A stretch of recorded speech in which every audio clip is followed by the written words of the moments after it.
Good evening, all. And I'd like to open by acknowledging the Ngadjuri and Kaurna people, the traditional owners of the land in which we meet today. We pay our respects to their elders past, present, and emerging, and extend that respect to the elders, to other Aboriginal and Torres Strait Islander people who are present today. Firstly, I'd like to welcome the councillors to our meeting, also our staff members. It's great to see so many staff members here tonight also. And of course, our special guests, and we're looking forward to hearing what they've got to inform us about. First of all, do we have any apologies? No apologies, we'll move on. The confirmation of the minutes, recommendation number 3. Would someone like to move that way? Councillor Fabio, second, Councillor Dean. Any discussion, councillors? If not, I'll put that motion. All those in favour? Those against? Councillor Ross? Carried. Thanks, councillors. We move on now to communications, and firstly the Mayor. And it's so pleasing to see we've got representatives of Dutton Park here today. Be aware we had our Australia Day awards and presentation at Dutton Park, and our citizenship ceremony, highlighted by the fact that it was zoomed out of the Dutton Park as well. We had a good crowd, an excellent crowd as a matter of fact, and I must say a great compliment to the Dutton Park committee on the standard of that area. It was absolutely outstanding, and a lot of comment came back to us on that very fact. It's a great facility in this town. Probably any town of this size anywhere in the state probably don't have better. And to see it being maintained in such an excellent standard is an absolute credit to the committee. I won't go through the awards presentations because they're in our council agenda, but congratulations to all of those people. And it was a real highlight for me also to be able to acknowledge Jeanette Micken, the late Jeanette Micken. And I think a lot of people really respected that opportunity to say goodbye. Also had the opportunity to present our Merrill Award, which we do each year at Kapunda High School and Xavier College. This time at Xavier College and their ducks of their school, a young person called Lane Bailey, quite an extraordinary student and an extraordinary school. Have something like 1,100 students with 100% SACE rate completion, which is obviously outstanding.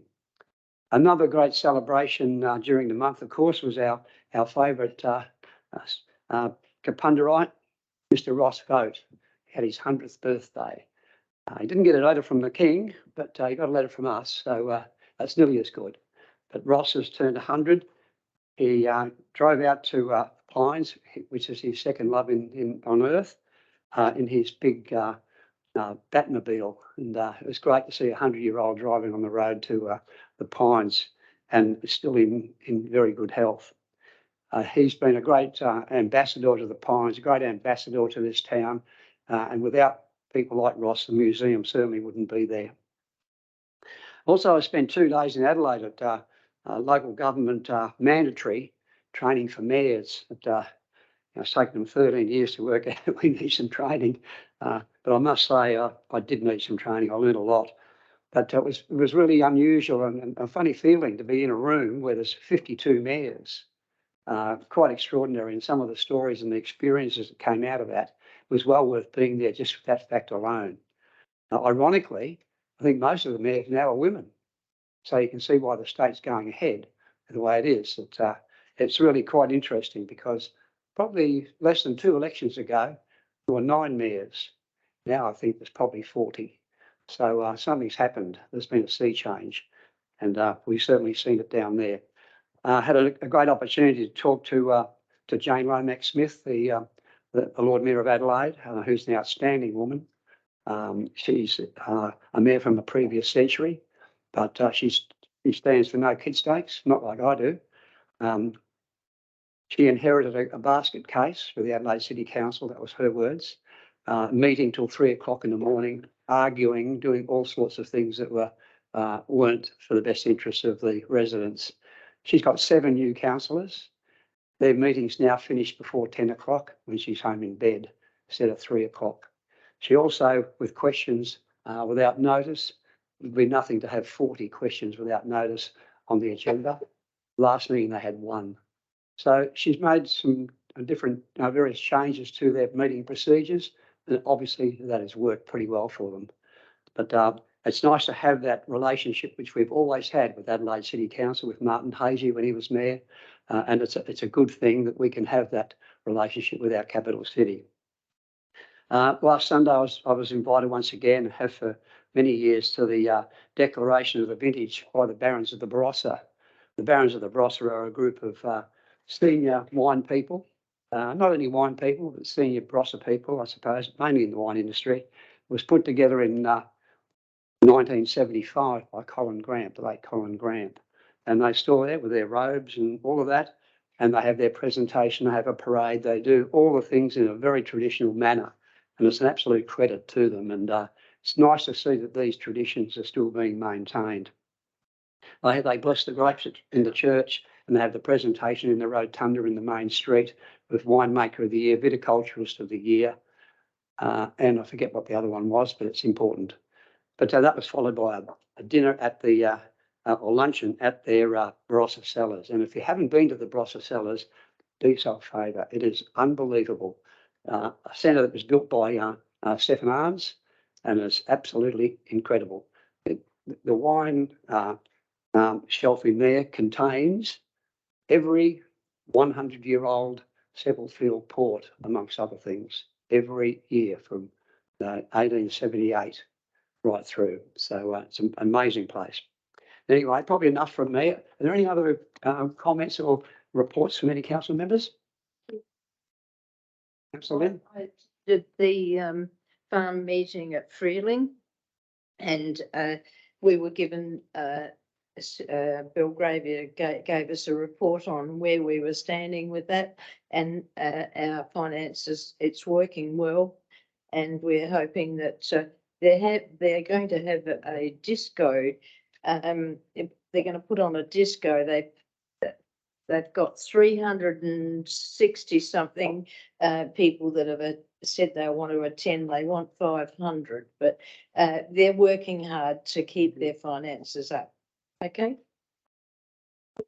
You going, Councillor Lynn? Oh, come on. Be a sport.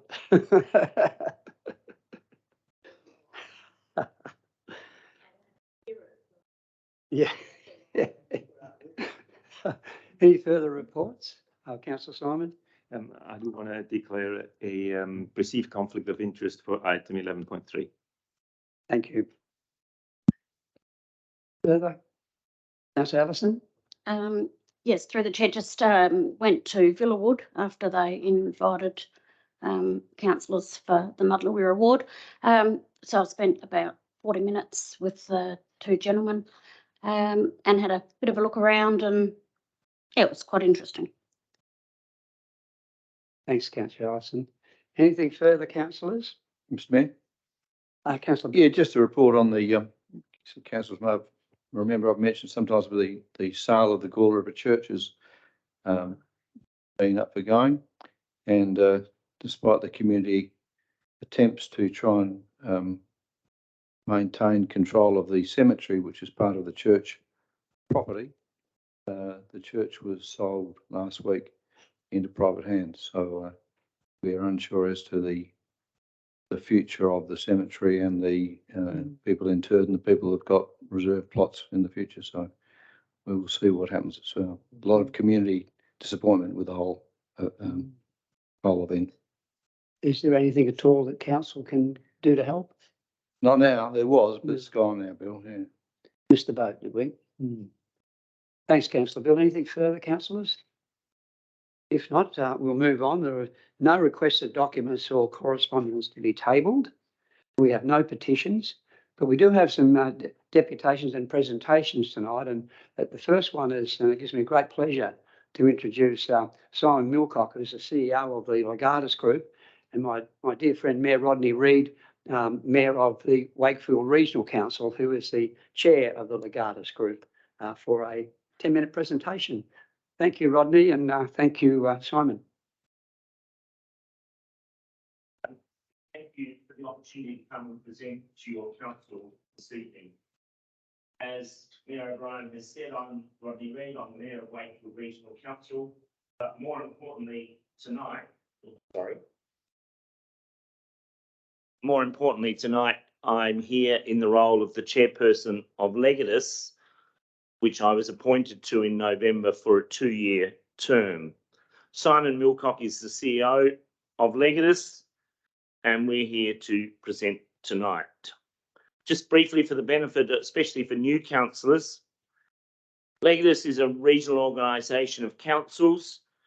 We consist of 15 councils from the Barossa in the south to Flinders Ranges in the north and everything in between. We are 15 councils out of the 68 councils in South Australia. Legatus meets quarterly, and over a 4-year period, we visit all of the council regions that make up the Legatus group. We do not have a central location for our meetings, so over that 4-year period, we move from one council to another to have had our meetings there. It's just over 8 years now since I joined Legatus. That was when I first became the mayor, and I learnt so much from my colleagues by attending the meetings, the discussions, the workshops, and especially over morning tea and the lunch breaks. And I soon discovered that you didn't have to reinvent the wheel because someone else has already tried to do that several times when you talk to councillors, mayors from other councils. In that time, I've also really gained insights from the various CEOs across the 15 councils. The mayors of the 15 councils are the board members of Legatus, and we are the ones who vote on the decisions. However, mayors are not experts in all fields, and across the Legatus group, we have 15 CEOs who bring a huge knowledge base and skill set to our organisation to benefit from. And where it's relevant and practical, we encourage the CEOs to be part of our discussions in workshops, etc. One of the big advantages of being part of a group like Legatus, when you attend other functions on behalf of LGA, whether it's in Adelaide, whether it's ALGA meetings in Canberra, when you see a familiar face of someone that you've got to know because you sit around and chat with them at a regional level, you feel a lot more secure and comfortable when all of a sudden you're in a room where there's 700 people than what you do if you just rock up on your own. Simon. Thanks, and it's good to be back in your chamber. Though I do notice there is a significant face missing from last time I was here, and my first opportunity, I think, since your former CEO, Brian Carr, a wonderful contribution not just to your council but to the local government sector. So an opportunity to pass on those regards. I'm going to talk a little bit about our strategic plan and where we're sitting at. Our charter requires us to have a 4-year strategic plan and also a 2-year action plan. And you'll be getting that probably at your next council meeting because I'm just working on the draft business plan at the moment. Where have we got to? Back in 2021, the board looked at a review of its strategic plan. That led to a values document in early last year. We surveyed the CEOs across our member councils, and that led to a draft strategic plan in the middle of last year being approved for distribution to our member councils. We weren't able to adopt it in September because it needs all 15 councils to endorse the strategic plan. We did have all 15 councils endorse it, but there was one who asked for it to be deferred whilst we looked at the long-term financial plan. And I'll get to some of that a little bit later on in the presentation.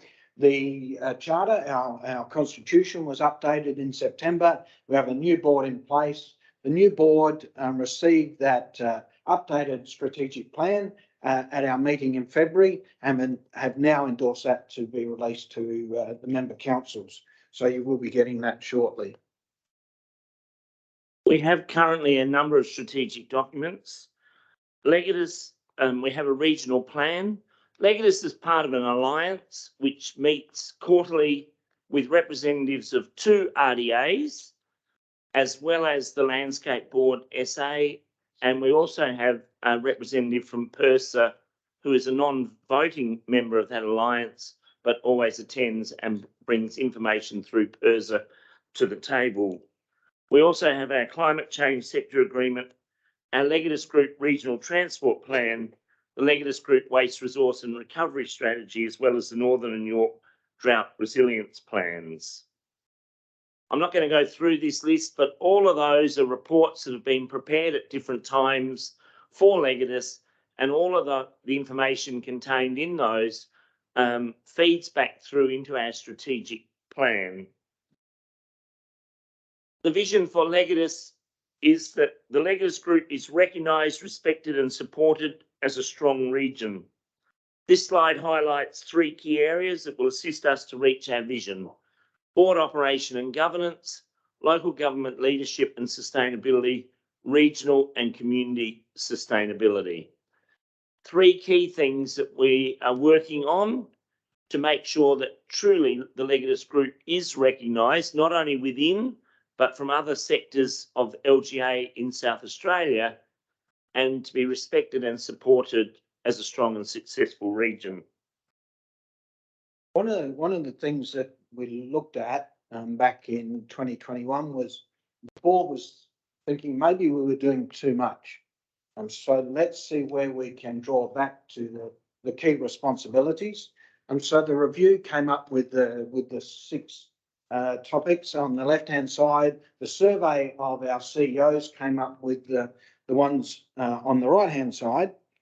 So there wasn't much difference in that review process from what the board and what the CEOs were looking at. There was interest in shared services, but I think there was also a strong acknowledgement that there's a complexity of working across 15 councils and the difference across the region, which also means that we tend to work sub-regionally, work with collective members, collective councils. And that doesn't have to be geographical. It may well be communities of interest. And so it might be 3 or 4 councils who have an interest in a certain area. And I might touch on a couple of those things that we're doing with the Light Regional Council a little bit later on. The structure of our organisation, as Simon's already indicated, is that we work from a charter. We have a board, that's the 15-member council mayors become that board. We have 4 advisory committees that consist of board members, staff from the various councils, and where appropriate, to bring in expertise or knowledge, we have external members on our advisory committees. We have an audit and risk committee. We have the Road Transport Infrastructure Committee, Waste and CWMS. Our regional management group is the name that we give to the group of the 15 CEOs who have the opportunity to come together to discuss and have input into helping shape the direction for the board to consider. We touch on resourcing. Our main source of income is our membership fees. So your fees, which when I started in 2017-18 were $10,850. They're currently $11,590. So during that last 6 years, it's been about a 1.5% increase. These amounts don't cover the full administration costs of the Legatus Group. We were lucky in the early years and that we were able to build up a significant amount of reserves, and the board has used those reserves to cover some of our administration, cover some of our projects. But a lot of those reserves were built up through a program called the Rubber Royalties, where 8 of our member councils were paying a royalty for taking a rubble and using it on their roads. Your council wasn't one of those councils. So what happened was that royalty was sent to the state government, who then sent 80% of that back to the LGA, who then gave it back to the regions. So ultimately, 8 of the member councils have been funding a lot of the work we've been doing in the last few years. So that'll, for us to be viable, and that was what the Audit and Risk Committee, what the board has looked at, there is a need to increase fees, and that will probably see an increase of about $1,000 for member councils for next year. And so it's about a 10%, then it's a 7.5%, and back to about a 3.5% for the years after. Now, when we compare that to the other regional local government associations, as I said, our fees at the moment are about $11,500. Eyre Peninsula with 11 members is around $18,000. Maryland Riverlands with 7 member councils is close to $25,500. And the Southern and Hills, they're just over 23,000. So as you can see, we're about 45 to 65% less fees than what the other regional LGAs. So to bring us back up to a comparison, but then we've also looked in the budget of reducing our administration. So there'll be a membership fee increase, but also a reduction in administration. And you'll see that in the reports, which will come through shortly. Some of our priority actions heading towards our key strategies involve advocacy, collaboration, and sustainability. Just briefly speaking on advocacy, if one council goes to a state government, a federal government member, they are one out of many. But if they can go with the backing of 14 other councils, all of a sudden it is substantial when they're going and speaking, saying, well, 14 other councils have agreed to support this. So 15 out of 68 in the state gives that huge balance of weight in an argument. That advocacy role works in 2 ways. Legatus may do the advocacy work for the 15 councils, or as I said, one council can do the work themselves, but know and indicate to whoever they're speaking with, they have the support of other 14 councils. Collaboration is really important, not only within our 15 councils, but also with other agencies, groups within our regions, and we certainly work with that. And sustainability, Simon's already touched on the need for Legatus itself to be sustainable. For example, our current contributions from the 15 councils, that's not meeting the basic costs of running Legatus. And no organisation, if your membership base is not covering your costs, is going to be sustainable for very long. But we also have a role to play to make sure that the 15 member councils, small or large, within Legatus are also sustainable in their own right. I'm just going to take us through a few projects. I'm not going to speak about each of them, but probably a key one, and I do acknowledge the great results Light Regional Council have through the Special Local Roads Priority and prioritising, which we do through our Regional Roads Transport Plan. Some work around bridges and culverts is something that we're also focusing on.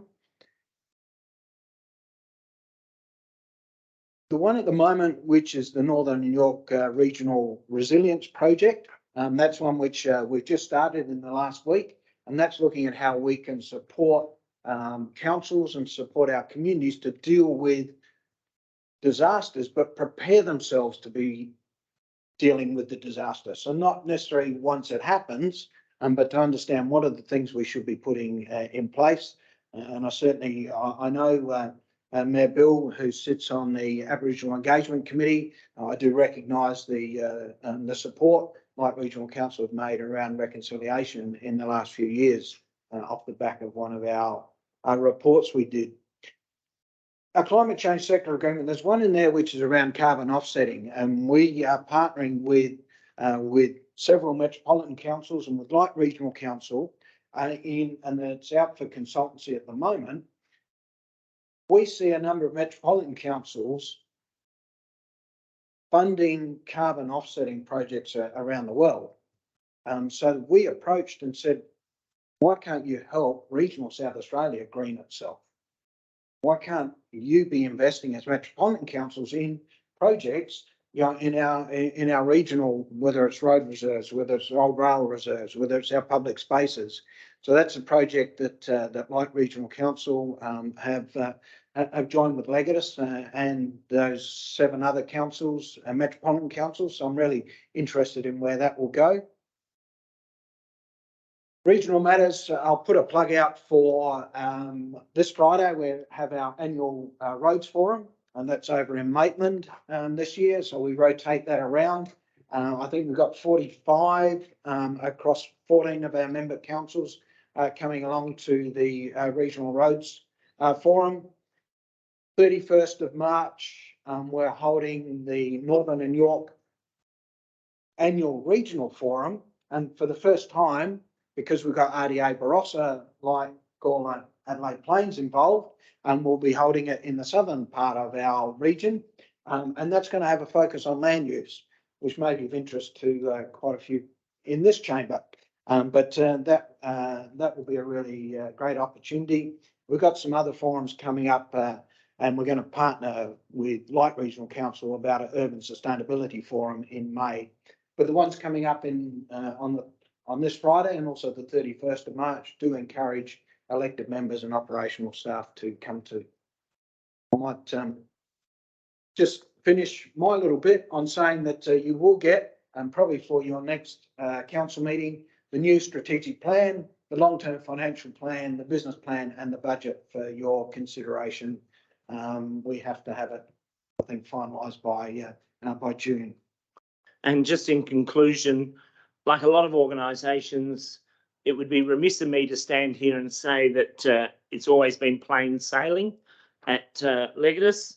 In fact, in recent last couple of years, we've had several hiccups along the way. And because of these hiccups, some of, I guess, the attendance by our mayors, our CEOs has dropped off because of the circumstances. As I shared at the first meeting and the workshop to follow it, which was back in November, it is my intention to work closely with the council mayors to reunite Legatus, to bring it back together, to make it that strong voice that we believe it can be and should be, but also as a place of encouragement and learning for those who participate actively within Legatus. One of the things I've implemented already, wherever we go to have our meetings, always at the beginning of that meeting, the host council has an opportunity to share with everyone else highlights, concerns, issues that they've been experiencing in the last couple of years. And that's a great time of learning as we learn from our colleagues the sorts of things that they've been doing, some of the great successes they've had. It is my intention, and I've already introduced this, to bookend our meetings, not only with that information from the host council at the beginning, but the last agenda item that I've introduced is an opportunity for an example of best practice to be shared either by the CEO or a staff member of a council, one of the councils across the Legatus group, different to the group that is hosting us on the day. And at our recent meeting in Port Pirie, the first one of these was a presentation by my own council's CEO and our finance officer on the work that Wakefield Regional Council has done over the last 2 years to create a new starting point for the basis of our thinking around our rate revenue. I've already locked into place that at our next meeting, Flinders Ranges Council will be sharing about their journey that's just been recognised with a national award about their light show on their silos. So they're already locked in to share that information. So it's to really try and get our meetings back where not only do we deal with the business, but it's an opportunity to share and learn as well. Mayor O'Brien, I'm happy to take questions if Simon can answer them, if that's your wish. Thank you so much, Mayor Rodney. Any questions, councillors? Yes. Councillor Dean? Mayor Bill. I think, as you mentioned, the importance of collaboration, it is important, and Legatus serves a very valuable function there, I think.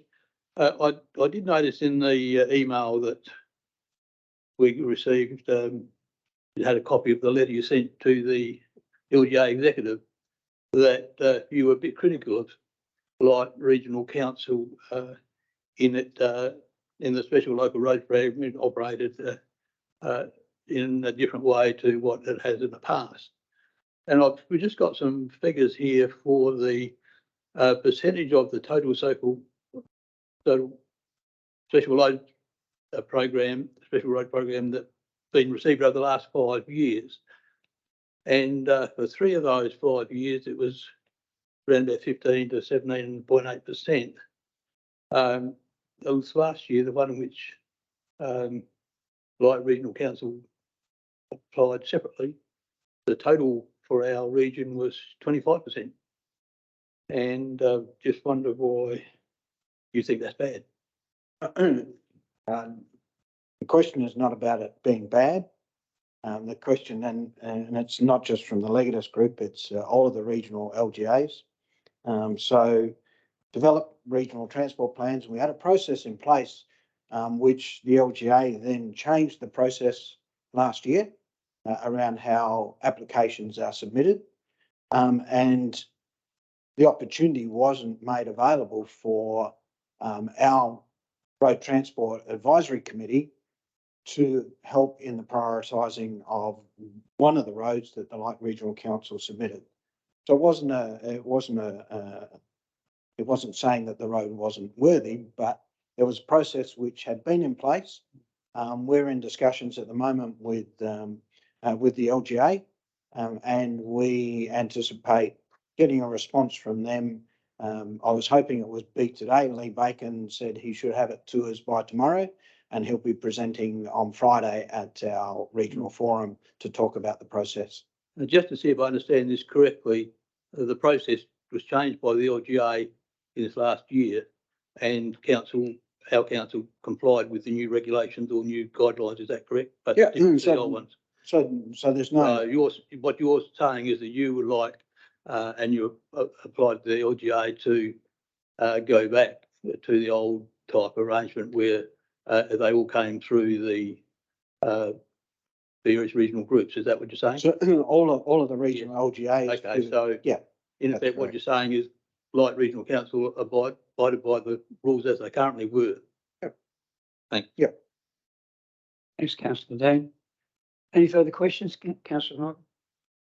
Yeah, thanks, Mayor Bill. Thank you for your presentation, gentlemen. I'm just curious with the carbon offsetting. I'd quite liked your commentary on that, having recently indulged in some media reports around the effectiveness or otherwise of international carbon offsetting programs in Papua New Guinea and elsewhere. So I'd be grateful if we could get updates on, this idea that you had around greening regional South Australia and, regions like ours as well through that carbon offsetting initiative at future meetings if we can. Mayor Bill.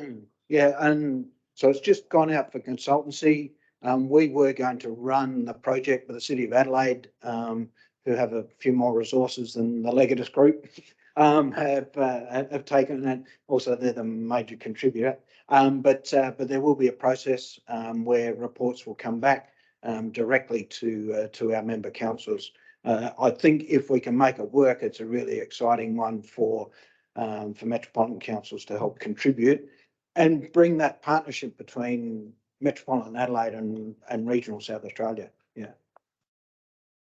Great question, Michael, and great response. Thank you for that. And thank you for an informative presentation also. And Mayor Rodney, I must compliment you. Of all the Legatus meetings I've been to, and I've been to many, I thought the last meeting in Port Pirie was the best, and I thought you chaired it extremely well.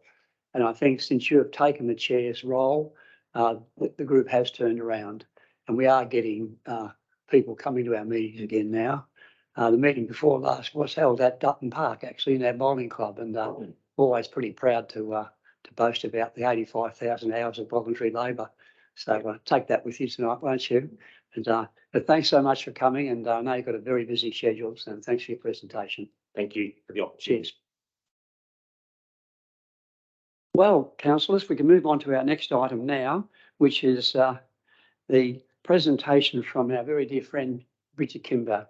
Bridget, welcome, and we look forward to your presentation in relation to your wonderful station project. Thank you.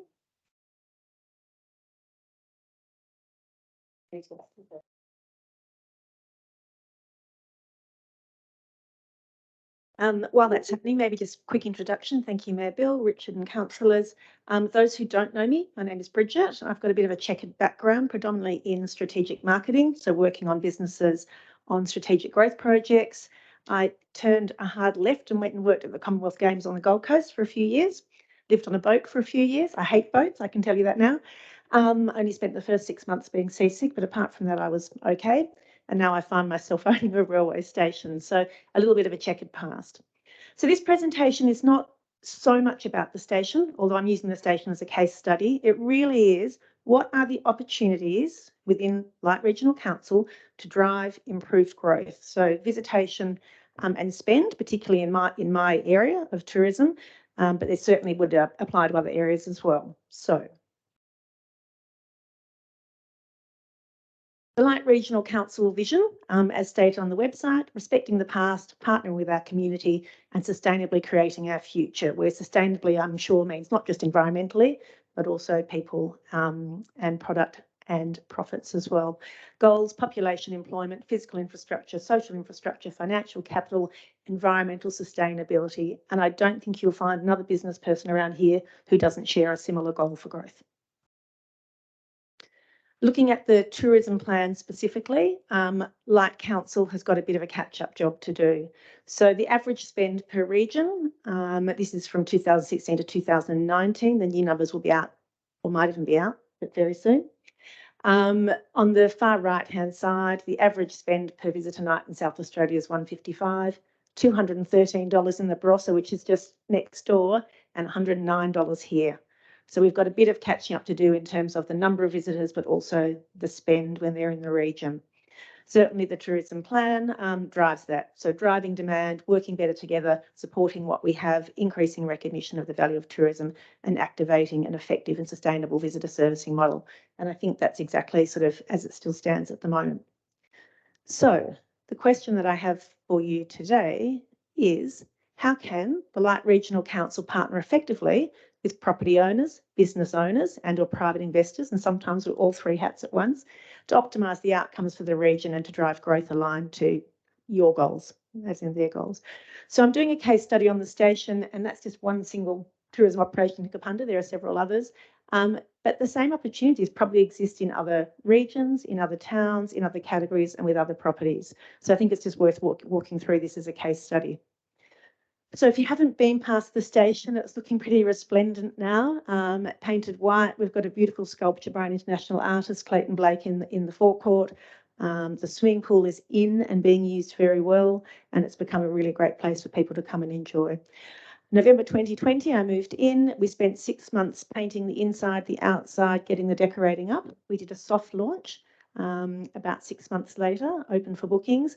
And then over the next 6 to 12 months, we started the transformation of the outside of the building, the fencing, the swimming pool, the gravel, etc. The challenges that we've faced are not insurmountable, but there have been some. So part of our phase 2 development was always about having events and bringing more people to the station. I didn't think too much about it, mixed amounts of ignorance and enthusiasm, and applied for a liquor licence, which was, of course, declined because we are zoned residential, or now we're actually zoned, whatever the new one is, neighbourhood, established neighbourhood, in fact, and the land use was accommodation. So we engaged a planning consultant, we did all the right steps, we went through the process, but in the end, it was going to cost way too much and it was going to lose a lot of the heritage aspects of the building if we were to undergo the required transformation for the change in land use. So we were offered 2 events per year. under the current land use, with the promise that if we had no issues, we would increase that. And I'm quite confident. I don't think we've had any issues so far, but certainly there was some concern cited around the impact on the neighbours, which is very minimal. If you've seen the station, it's an acre block. It's got 3 feet thick walls. It certainly had a lot of noisy things happening in the past with steam trains and the like. So this is the zoning at the moment. So the orangey brown is employment zone and the pink is established neighbourhood, and the station is the orange building in the middle. And there's some interesting dual zoning. I didn't even know you could have dual zoning. There's a little block at the top that's employment and neighbourhood. And I note that the old goods shed and the railway line are employment and established neighbourhood. So we've got a real mix of land use there. Then within the established neighbourhood, we've got a commercial property acting as a studio. We've got the old station hotel, which is currently derelict. We've got the sheds, which store a lot of the overflow from the museum, which is used for commercial use too. So it's a real mix of land use down there, regardless of how it's actually zoned. We've got a real difference of things going on down there. So what does success look like? So for us, it's certainly having accommodation at the centre of our offer. But what we're finding is people are saying, can I invite 10 more people around so we can have a dinner to celebrate my 40th, my 50th, you know, a small wedding, a family gathering, whatever it might be. We would love to do that, and we're doing it to the number of 2 per year at the moment. We've only got capacity for 60 people. That's how many people we can fit under the platform, under the covering on the platform, and we've also got adequate toilets and adequate parking for that number of people already. The station is already premium. Some people balk at the price, but the guests have no problem paying it. And we've got some appropriate guidelines in place for acoustics as well, you know, in terms of number of decibels and the hours of operation. So what would this do for us? This would give us increased visitation to the region if we had more events, increased spend in the region, people buy petrol, food, use cleaning services, catering, go and buy wine, etc. Premium associations with the region, which I think is you know, where Kapunda is heading, and increased word of mouth, of course, through social media presence. So I've just got an example here. We've got an upcoming wedding at the station in December this year, and it's Mitch and Kat are getting married. Mitch and Kat are coming from the United States to get married at the station, and they're bringing 20 of their nearest and dearest friends from the States to stay for 9 nights in and around Kapunda. So we've got 60 guests attending the wedding. We've got guests from Adelaide, regional South Australia, Melbourne, Sydney, and we've got the 20 guests coming from the US. They've booked additional accommodation, Oldham House, Anlaby Station, the Louise, and probably more. So the total number of visitor nights, 20 people staying for 9 nights, plus the other 40 people staying for 2 nights, is 220 visitor nights. And that spend is estimated, direct spend, at $55,000 for one event. So you can start to see how sort of this event option starts to bring a lot more money to the region, and that estimated spend in the region is not spend at the station, by the way. You know, that spend that they'll do on catering, on food, on fuel, on petrol, and the likes. That's just an example. We've had one wedding already, and we had guests attend from New Zealand, and we've got one wedding this weekend, this coming Saturday, and the bride and groom are coming from the US for that as well. It's a much smaller wedding. So we're attracting international visitors, which is really high on the list of the agenda. The economic impact, I've picked a number 20 just out of the sky, but if 20 events at the station would be $1 million worth of economic benefit for the region. So average number of guests, 30, 100% of them aren't local. They're all coming to the region to stay at the station. Average accommodation spend per person, we're saying, is $250, other spend $250. So the direct spend for 20 events would be $300,000. When we apply the RDA metrics on that, you can see what it does in terms of output for the region. So the subtotal there under B, like the rest of South Australia, the rest of Australia, totals $1 million worth of economic benefit. But probably more important, the line underneath that is 5 jobs. So, you know, for people who are in this region at the moment, who've got children wondering where they might, you know, work and what they might do, there's 4 jobs regionally plus another one that can be created by having such a sort of predominance, I guess, of events at the station. In terms of strategic alignment with the Light Regional Council Tourism Plan, we think it aligns perfectly. More people to visit, stay longer, disperse throughout the region, spend more money, tick. Tourism Barossa, market and promote the region to maximise visitor yield, enhance the experience to visitors of the region, tick the South Australian regional visitor strategy, increase marketing efforts towards key international visitor markets, and foster the development of iconic 4 to 5 star accommodation.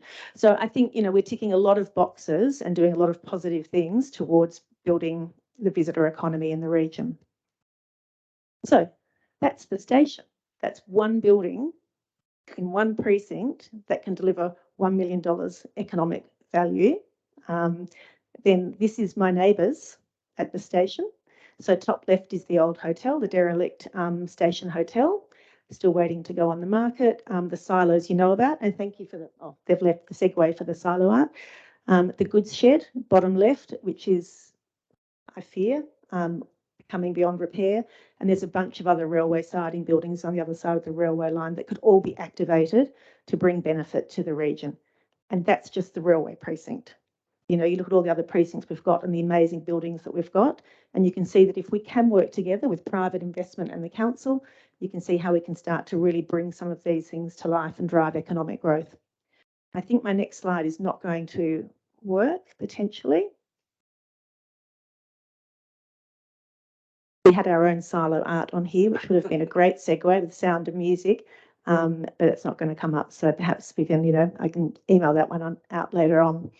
And that was it from me. So really it was just to say, you know, how can we, I guess, work together in the most effective way? So yes, we understand that there are zoning rules, and yes, we understand that there's planning and there's, you know, building laws, etc. But what is the most efficient and effective way that we can work together to bring some of these ideas to life? Thank you. Thank you so much, Bridget. Councillors, are there any questions? Councillor Michael? Thanks, Mayor Bill. Thanks, Bridget, for your presentation. I guess listening to your presentation, my question is, what is the request? Well, the request was very varied throughout this journey, but the request is how can, I guess, the entire council, both representatives but also employees, ensure that they're following that same vision when there's opportunities. So for me, the request is fantastic at this level. Tourism love it. I think economic development love it. But you get down to planning and all of a sudden there's a rule book that's got some different rules in it that don't seem to fit what we're aiming to do. So the answer is, for all good reason, is a no. Doesn't have to be a no, but how do we make sure that we're all on the same journey? Thank you, Bridget. Councillor Fab? Yeah, first and foremost, through the chair, thank you very much. Great presentation. I will state that I have seen parts of that presentation beforehand, and I've had the pleasure of visiting the station myself and seeing what's on offer there. And I can certainly empathise with the hurdles that you're facing, and obviously, and acknowledge the amount of work that you've put into this, not only the presentation, but obviously the lead up from right back to 2020 when you first purchased the station. I've got a couple of questions I want to throw at you, Yep. Bridget, just more so so the other people, so the other elected members and council staff have a bit of an idea where this is headed. So if there was a limit increase from the 2 to 20, would that automatically be linked to the station? So if, for argument's sake, if you were to sell the station, would the expectation be that you would sell that events capability with it as in kind sort of thing, or would that be, you know, able to be reviewed? Perhaps if I think it has to be reviewed because, apologies, but it has to be the person that's in charge, the person that signed off the liquor license that holds the commitment has to be the one that's controlling the event. So I guess in some ways it's almost better than changing the land use, because changing the land use to make it a function centre would mean that someone could hold all sorts of weddings, 21st, rave parties on any night of the week, you know. So I guess in this way it does help to control it a little bit more. Yeah. And the second question I had was obviously there are some neighbouring properties nearby. Have you to date had any issues, complaints or whatever, or feedback from those neighbours? Has there been an opportunity to canvass them regarding the potential to increase the frequency of functions? Yep. So I'm having conversations all the time, and certainly when we've got events coming up, I have a one-on-one conversation to let them know what's going on. The nearest dwelling is 70 metres from the station building, so it's quite a fair distance away. And at this stage, there's literally only 2 dwellings with residents in within 100 metres. So, you know, and given the sound controls that we have and the parking controls, we haven't had any issues at all. Thank you. Further councillors? Yeah, it sounds pretty simple that in your eyes, but why have you been told no? Well, there must have been a reason why the planners don't like your plan. The planners have got a rule book that says if you change the land use ostensibly, you have to go through the process of actually, you know, going through the process of changing land use, which includes enacting the building code. So one example for me is that the staircase inside the station is too steep with too many sets of stairs and no landing halfway through and too narrow. So that would have to be replaced. I've got 3-foot thick walls and nowhere to put another staircase. So, you know, we come against all these complexities that will actually start to eat into the, you know, functionality and the heritage listing of the building. So the fact that I'm allowed to have 2 events per year tells me that there's some trust there. That's not breaking the rule. But, you know, how many garage sales can you have before you have to register as a retail outlet? I don't know. That's not written, I don't believe, anywhere. Thank you, councillors. Me? Councillor Bill? Yeah, thanks, Bridget. Great presentation, and it really is quite a relevant thing for our region. There are lots of opportunities for expanding tourism in our area that will require planning changes. I don't know whether Craig would like to comment because it seems a bit of a nightmare that you've gone through, and it's going to affect other people quite dramatically. Well, thank you, and through the chair. And I might defer to Lisa as well, if I may, who, as assessment manager, I understand had some conversations with Bridget over the journey. But look, I mean, the tourism aspiration and the opportunity is certainly one that's very compelling. But as the planning team will tell you, they do have to administer the rule book, and the rule book does include the building code. So rather than get down into, I guess, discussion about, you know, what thresholds we might be looking at from when 2 events becomes 3 events becomes the need for a change in land use, what I would say is that in terms of the Planning, Development and Infrastructure Act, it does talk about changing land use having an intensification consideration. So when a land use is intensified, it creates a trigger as being regarded as development, triggers the need for a planning application. Now, my understanding is Lisa and Kerry and the team have had discussions about what an application might look like, and there is some opportunity for potentially having a modest change to the tourist accommodation to add for functions within limits. Obviously, it is a residential zone after all, but unfortunately, it does trigger these needs for building code matters to be addressed. And we've Bridget mentioned staircases and so forth, but you know, toilets and those types of things become a factor as well. Car parking and formalising car parking as well. And the fact that it's a state heritage asset, unfortunately also complicates matters, notwithstanding it's a beautiful building and it has been restored very well. Anything you do to a state heritage building also triggers a need for an application. Unfortunately, that's the reality of the law as it is. So there is a balance, there is a process, and really it's about balance, I would say, in my view, in terms of what might be able to be realised within the limits of the aspiration and the realities of economics and process. Thank you, Mr. Mayor. Thank you, Craig, for that answer. I guess it would be wonderful to think that our council could do something in this area. These rules seem to be set in concrete, and if this state's going to go ahead, surely to goodness we've got to start to, break down that concrete barrier, because I feel for the staff in having to deal with this. They're abiding by the rules that are in place. What we're saying, I guess, is the rules are wrong, and we need to do something about that. How we go about it, I don't know, but I think there's a collective mind in this room here that we could come up with some ideas and put it to Craig and Lisa and the team to see what they could progress that. Get the planning minister involved. Dick Champion is an old Kapunda boy, and get him involved as well to say, look, this doesn't make sense. And it doesn't. I mean, I think wouldn't be a person in this room that wouldn't been impressed by your presentation tonight and a little horrified the fact that you've got to go up and down to one spot to try and take another step that's going to benefit not just this town, the state in the long term, create jobs, all of those things. We've got to do better. And that's what councils are about, aren't they? They're about advocating on behalf of people like yourself. So I'd like to think that our council will do our utmost to see if we can take this to another step somewhere and help you out. Thank you, Mayor Peel. Councillor Michael? So with that in mind, and without obviously inappropriate to try and solve the problem now, I mean, what's the action for council coming out of this Well, presentation from Bridget, taking on board Craig's comments?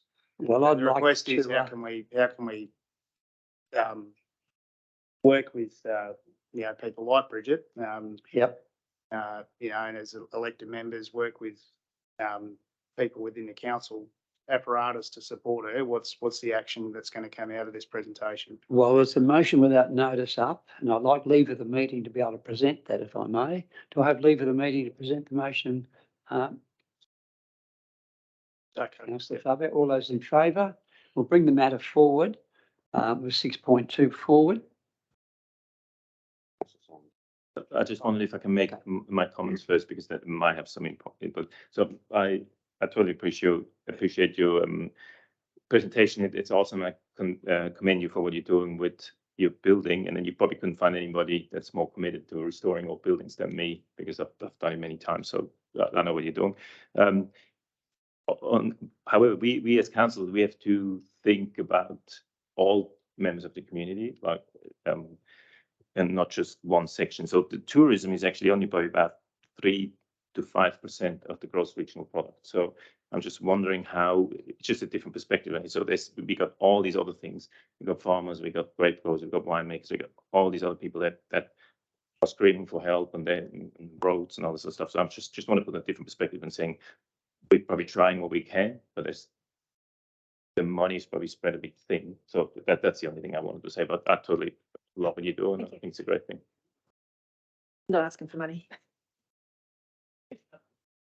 But even support, Any is further fine and questions? everything else. So. Was that a question, Councillor Simon, or a statement? Okay.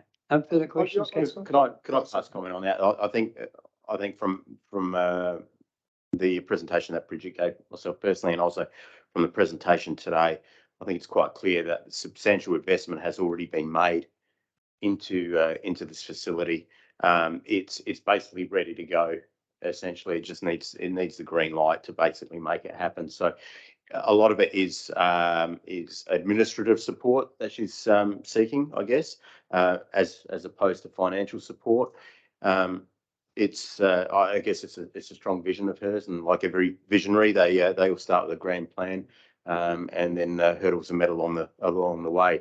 And unfortunately, this the threshold that you spoke about, Craig, about when does 2 events become 20? Well, where is that threshold set at the moment? I mean, who set it at 2? Why isn't it 10? Why isn't it 15? Why isn't it 8? I believe we, and correct me if I'm wrong, and I'd love to be corrected, but I believe we do have a little bit of input into that. I would certainly like to see, on a trial basis, that number of events ramped up, and then perhaps periodic audits, I guess, of how those events have panned out, taking into consideration any feedback that we received from the local community, and then that could then form the basis of an ongoing event strategy for the station. But without dipping your toes in the water, without trying something, you really don't know where we're at with this. And I think we're taking too much of a conservative approach, not only with this project, but with a lot of projects in the Light Regional Council area. And I think, to be honest, it's at our detriment. It's making people turn away from the area. And it's, when things get put in the too hard basket, everyone just goes to the Barossa. And we're always going to be the Barossa's second, cousin or poorest cousin if we don't sort of put our big boy pants on, so to speak, and take some of these opportunities and grab them and run with them. Here's an opportunity that presents us. It's the hard work's been done.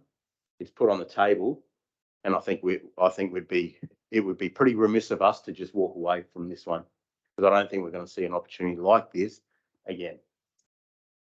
Thank you, councillor Fabio, for your very compassionate and common sense comments. I think very, very well put together. I might pass over to Kyron to just sort of wrap this up, if I may.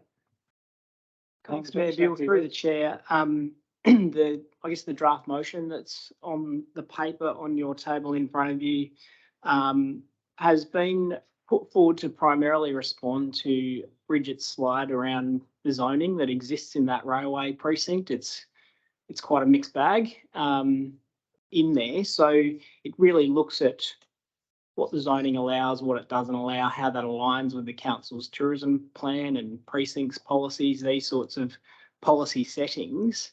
And obviously we could also look at partnering opportunities to see what that might look like as options for the council as well. So we would probably include that even if the council didn't include it or amend the draft motion that exists. But essentially that's how we would propose to respond.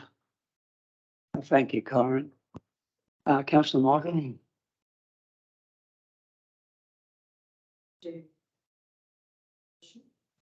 Thanks, you, Councillor Lynn. Would you like to speak to the motion? Would someone like to second the motion? I don't want to second, I want to move an amendment or make a couple of comments with it. Okay. You want to amend the motion? Yes.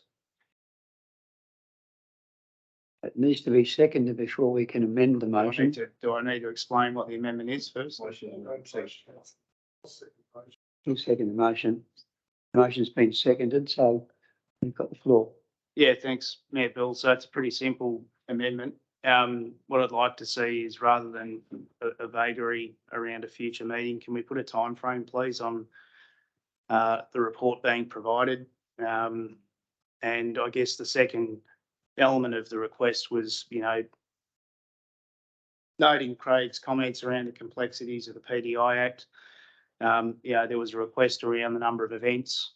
So can that be part of this analysis as well, that the report that's provided contemplates the number of events? Is that something that we asked for or not? Thanks, Councillor Michael. You accept that as a mover? Councillor Collins, you accept that as a seconder? Yeah, the only thing I'd say is the railway precinct. So what area are you saying? Like, there's a big area down there. So at the moment, we're talking about the railway station. How wide are you going to go? Like, at this investigation, it's a good shed. Going this wide.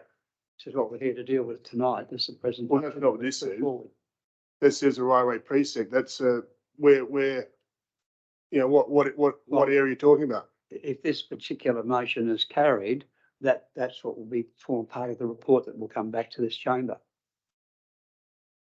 Well, I'm asking That's how it works. like a geographical question. How big is the precinct? Like the whole area, you could say the silos in the railway precinct. Like there's a whole, there's a bunting yard, there's all that stuff there. Is that included in this? Is the old railway hotel included in it? Like where are we starting and stopping here? Might ask for some advice. Yeah, through the chair. So I think the map that Bridget had in her presentation focused on the area between Coghill Street, south to Hancock Road as a minimum, but pushes into the silo precinct opposite, which is also somewhat disused in terms of bulk handling anyway. So I think the focus area would be that part of the precinct, but could arguably push further south through to Bethel Road. Yeah, I don't second that. I second Bridget's. I'm quite happy to do the railway station. I'm a bit, it's a very loose report to do the whole area. I think we should be concentrating on what's been presented to us tonight. And I don't, you're going miles. I notice also that as a council on old reports, we've already got reports done by Hudson and Howe or something on all this area. So, how many reports do we want to be providing on this area? I think that if we want to have, I totally agree that having things down there would be a great idea. I think I cannot see why you can't have a function there every weekend, in my opinion, but I'm not a planner, but I don't second to doing the whole precinct area. I think that's geographically too big an area. Would you like to see the word precinct taken out of the motion? No, I'd like for, define it to the railway station. I think that, Bridget's come here asking about the railway station, and here we're doing the whole precinct. And I think whether that was the aim of your presentation to start with, I'm not sure, but whether it's been planned or not. But all I think is that Bridget wants to have functions at her railway station, which I think is a great thing. And I think any private business that wants to go ahead in this town should be helped. But I think we should really tighten this up and focus on the railway station, and to see if we can get what her business requires, rather than having a whole holistic area that's, it's not even, it's right up to where the silos are. You got to tighten it up if you're in. Well, Councillor Collin, give us the words. We'll do it. You could, Mayor Bill, you could just add the word station between railway and precinct. That would sharpen it. I'd just say the railway station.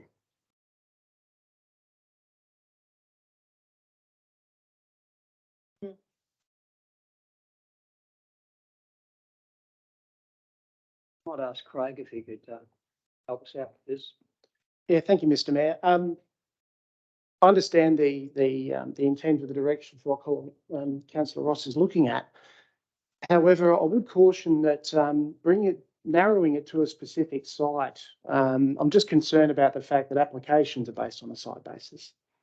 And a future application would be considered through the PDI Act process, obviously, and determined by either the council's CAP or the assessment manager, which in this case is Lisa. Because of that, there's value in extending. Though I understand the railway precinct is undefined, but we've had an indication today in terms of the potential other features, and Bridget pointed out railway hotel, the silos, the goods shed, and other features.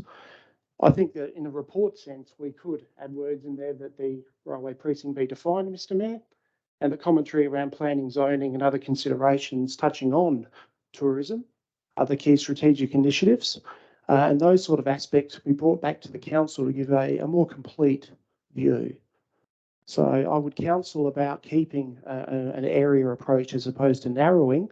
And certainly having said that, the station could be a feature of that area, obviously, in terms of what we bring back. Thank you, Mr. Mayor. So you were saying here that we add the words after the railway precinct to Kapunda be defined. What do we mean by the railway precinct in Kapunda? That's what Councillor Collin was trying to get at, I'm sure. Once we can define that, that's the key word, isn't it? Zones. Defining the railway precinct is what I would suggest. Defining the railway precinct? Yes. I personally, if I may through the chair, I personally don't have a problem with it being listed as the precinct. However, I strongly acknowledge what Colin's saying, Councillor Collin, in the sense that here's a project that's ready to go. Right? I don't want that being held up because we've got obviously, and I think it's still confidential, so I won't talk too much about it, but understand there's issues there with the railway hotel, there's issues there with the goods shed and things like that. And I think it's important that the precedent that, or whatever is set now, obviously has the potential to flow onto those other buildings that Bridget mentioned. However, I don't want to see this being held up because these other buildings are tied up in red tape for various other reasons and whatever. So I know that we're calling for a report. To Colin's point, how many reports do we need? How do we fast track that to actually get some traction on this? Otherwise, we're just going to spin our wheels in the mud or spin our wheels on the rails, so to speak, if I may say so. And this is, this is potentially costing our region tourist dollars. I'll just pass over to our CEO. Yeah, thank you, Mayor Bill. The challenge here and the challenge with the conversations that we've had with Bridget is that an application would need to be received for an assessment to be made for what we have been presented with tonight. And that does not sit within the chamber for that decision or to influence that process. So the motion that is being presented is how can council influence that within its area of responsibility? So as a landowner in that area, and as I understand it, other landowners may also be interested in seeing what the future could hold for that precinct. So we look at it from that point of view. If it is around, supporting the what Bridget's intentions are, this chamber is not able to do that. It could well note them. If it wanted to leave something on the table that it has received a presentation, it has noted it. It could do that and nothing more. So we do have a motion that has been moved and seconded and noted that there has been an amendment to that. The amendment can only be accepted where it is within council's legal responsibilities to be able to do so. Yeah, Bill, just a clarification there. We can't interfere with the planning process, certainly, but it would be within our power to advocate for a change to the planning code or the licensing code or whatever part it is that will give some, see you got two events a year and then you got something a lot bigger. If we could put up an argument that the rules be changed to allow something just a bit bigger than two, but smaller than very big, you know what I mean? Then that would be an action we could take, which would be within our power, would it? I mean, I think this is what this report will do. It'll give us the tools to be able to work with. Qualification, that things. Yes, Michael? Yeah, so I guess, thanks, Mayor Bill and Richard. So I guess by extension to that, the request, the second part of my request around the number of events wasn't necessarily for council to make some ultra vires decision on, liberalising the number of events people can have in these facilities. What I'm hearing from Craig and what I've heard from Bridget is it's not clear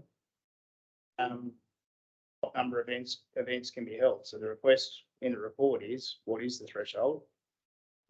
So that's a matter that's understood by. We need to gather the facts. Yeah, correct. Yeah. So I think. Excuse me, I'm not seconding that. I don't want to second that. You did, but. No, there was an amendment. You seconded that one. Wasn't there an amendment? Amendment has been suggested. It's possible to change. The word's been changed since I change a motion with the agreement of the mover and seconder, which I think is. Which I haven't agreed with. So I thought you had. I don't want to. Okay, but I'm just saying it's disused, right? So it's disused as in no, right? But people who want to use it for commercial business, is that not? You're off the hook. You haven't seconded the motion. Our councillor Bill has. Second the amendment, I should say. Mr. Mayor, can we be clear about what the amendment should state before we move on, please? For the benefit of the minute takers. Yeah, exactly. The amendment. Thanks, councillor Michael. I'll do my best. Thank you, Mayor Bill. So the time frame was in there. That council requests a report to the March 23 ordinary council meeting, providing background into planning zones along the disused railway precinct in Kapunda. So basically the text as it currently exists, unless there's any, I know there's some discussion around what the precinct is, so I'll leave that for others to raise. I'm not quite following that part of it. The second part of the amendment is that council receives a report on the status of the number of functions or events that can be held in a facility in this location. What words to that effect, please? I'm going to write it down. Yeah.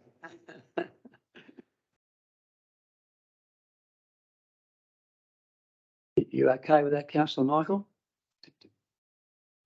Bill, if there's no other comments around, if we're settled on the precinct part, I'm happy to take comments on the precinct. I don't have a fixed view on that. Councillors, are you aware of who we're up to now with this, with that amendment? what councillor Just- has proposed. If we can just pause for a moment, I think what Carrie will do is just get everything very clear on the screen. So what I can say is that councillor Reichstein has moved the original motion as was written on the screen there. Councillor Ross has seconded that motion. Councillor Michael has moved an amendment, which we are going to get up on the screen very shortly. And councillor Close has seconded that amendment to the motion. So that is where we sit at the moment. So if, and councillor Antonelli, councillor Fabio, sorry, has spoken to that motion. So if I haven't called your name, then you are free to speak to the amendment, if I've got that right. That's right.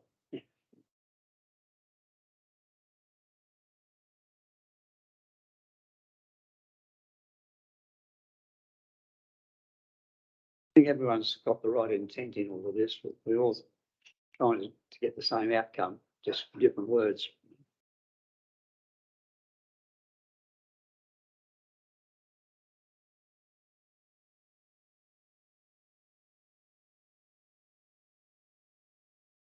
But while that's being discussed, I see Brenton Mistos up at the top there. I was remiss not to mention the street corner meeting we had in Grey Street in Freeling. I must thank you and Jesse very much for that. That was well attended. And I think they're really valuable tool for our council to bring residents together and ask them what they want rather than say, this is what you're going to get. It was very refreshing and it worked particularly well. So thank you.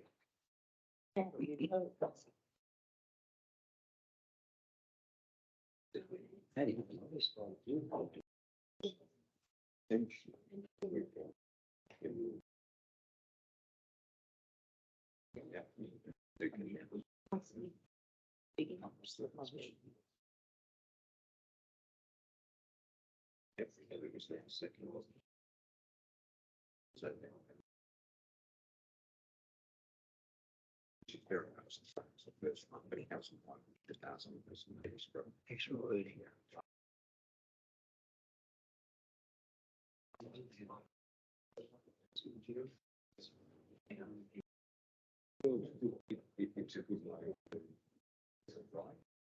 Oh, yeah.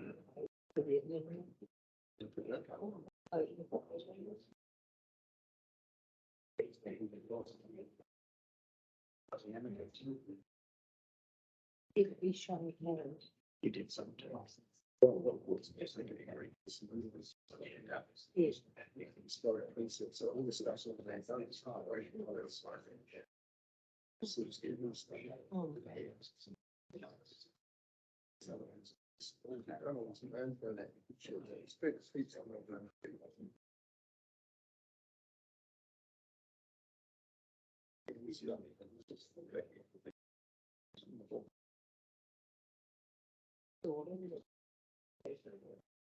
They're not defining.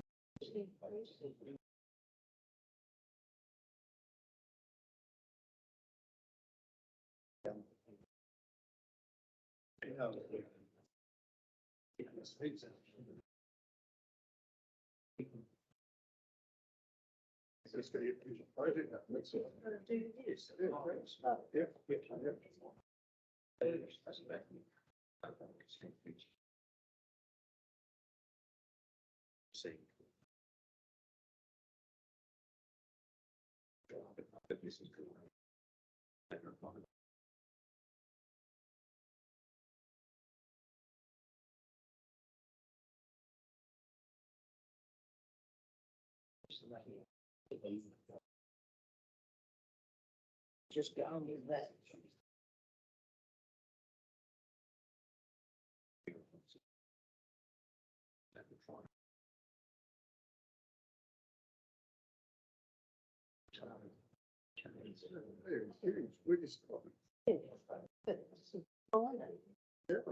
That's what we're asking for. I think we should define it. Yes. Just that doesn't bend, please. Yeah, look at it.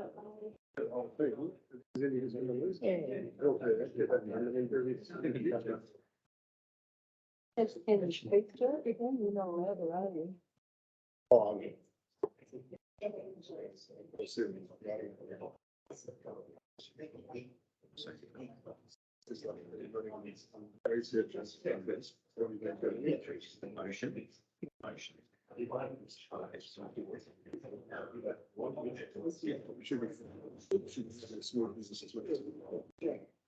Councillors, I must say that the amendment now becomes the motion and it's up on our screen for your interest. And we can move that little tab table. Thank you.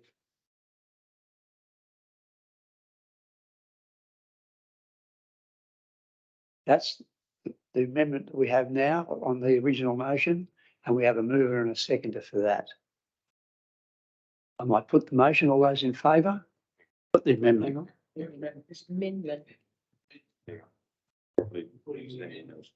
Oh, okay, pardon me. Does anyone else wish to speak before I put the motion? Councillor Zaba? I'd just like to speak in support of the motion. I think it's if you have somebody privately pushing their own thing, I think it's the least we can do as councillors, support them as much as we can, especially if they're saving old heritage buildings and all that sort of stuff. So I'm all for it. Yeah, that's all. So. Right, councillors. Put the motion. All those in favour? The amendment, pardon me. The amendment first. Amendment becomes a motion. All those in favour? That's carried. Councillor Peter, I didn't see you vote. Yes. Thank you. Well, thank you so much, Bridget, for your presentation. You bring so much energy and you've brought so much vision to our town. It's been quite a credit to you and your family. The markets, the makers markets, for an example, have been an absolute godsend for this town on a Sunday. There to see so many people in that using the park up and so forth is great. And you've kept to your standards as well, and that's so important as well. High quality markets and high quality establishment down the railway precinct, which was really going nowhere till you came along. So thanks so much for your presentation tonight, and we will be in touch with these matters, and I think you can feel the vibe in the room that people want this to happen.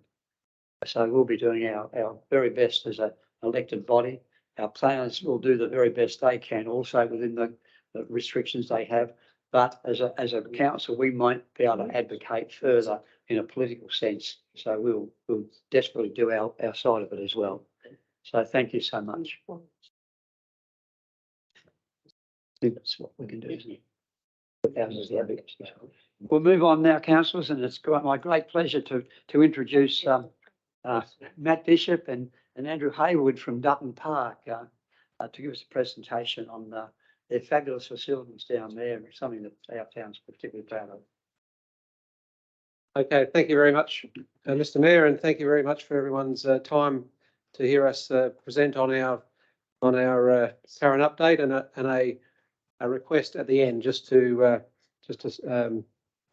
support our project. So just as a starting point for those who don't know, I'm Andrew Haywood. I'm Vice President of Dutton Park, and with me is Matt Bishop, who is President of Dutton Park and also the project manager of our current upgrade. And it's been a big project. Matt, being a professional builder, has been it's been very helpful to have such a person with experience like that on this project. So to start off, what is Dutton Park? For those who aren't familiar, Dutton Park was first established in 1875 following a donation from the Dutton family to source a parcel of land in order to establish a recreational facility for the Kapunda community. It was incorporated in 1878 as a way to manage the facility, and I read in the Kapunda Herald of about in the 1870s, I think it's 1877, Kapunda Herald. That's how my life is going at the moment. I'm reading the old heralds. But the decision to incorporate the body and to have the management body as a community body was and I quote from the Herald, to bring the matters in question directly into the control of the community rather than in the control of the town council. No disrespect to the town council, but that's what they said back then.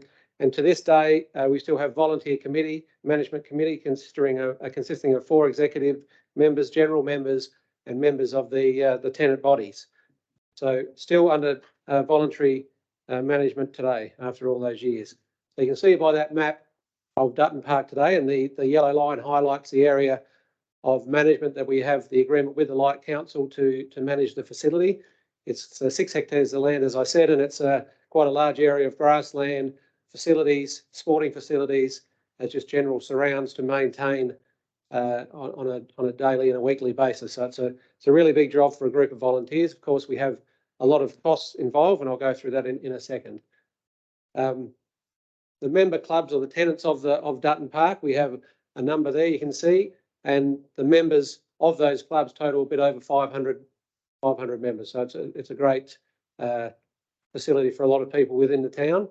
And then outside of those general members, we have use from the general public, using it just for walking, jogging, dogs and skate park and things alike. So it's a well-used facility that there generally wouldn't be a day gone by when there's someone down there using Dutton Park. The revenue model is mainly through the agreement with the council, which is $95,000, and then the tenant rent.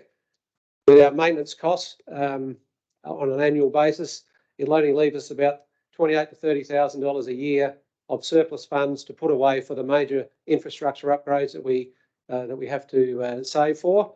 And you can see there are a number of those infrastructure projects that come up on a semi-regular basis, and there might be wear and tear that we have to upgrade them, or there might be some breakdown or some need to replace it earlier than scheduled.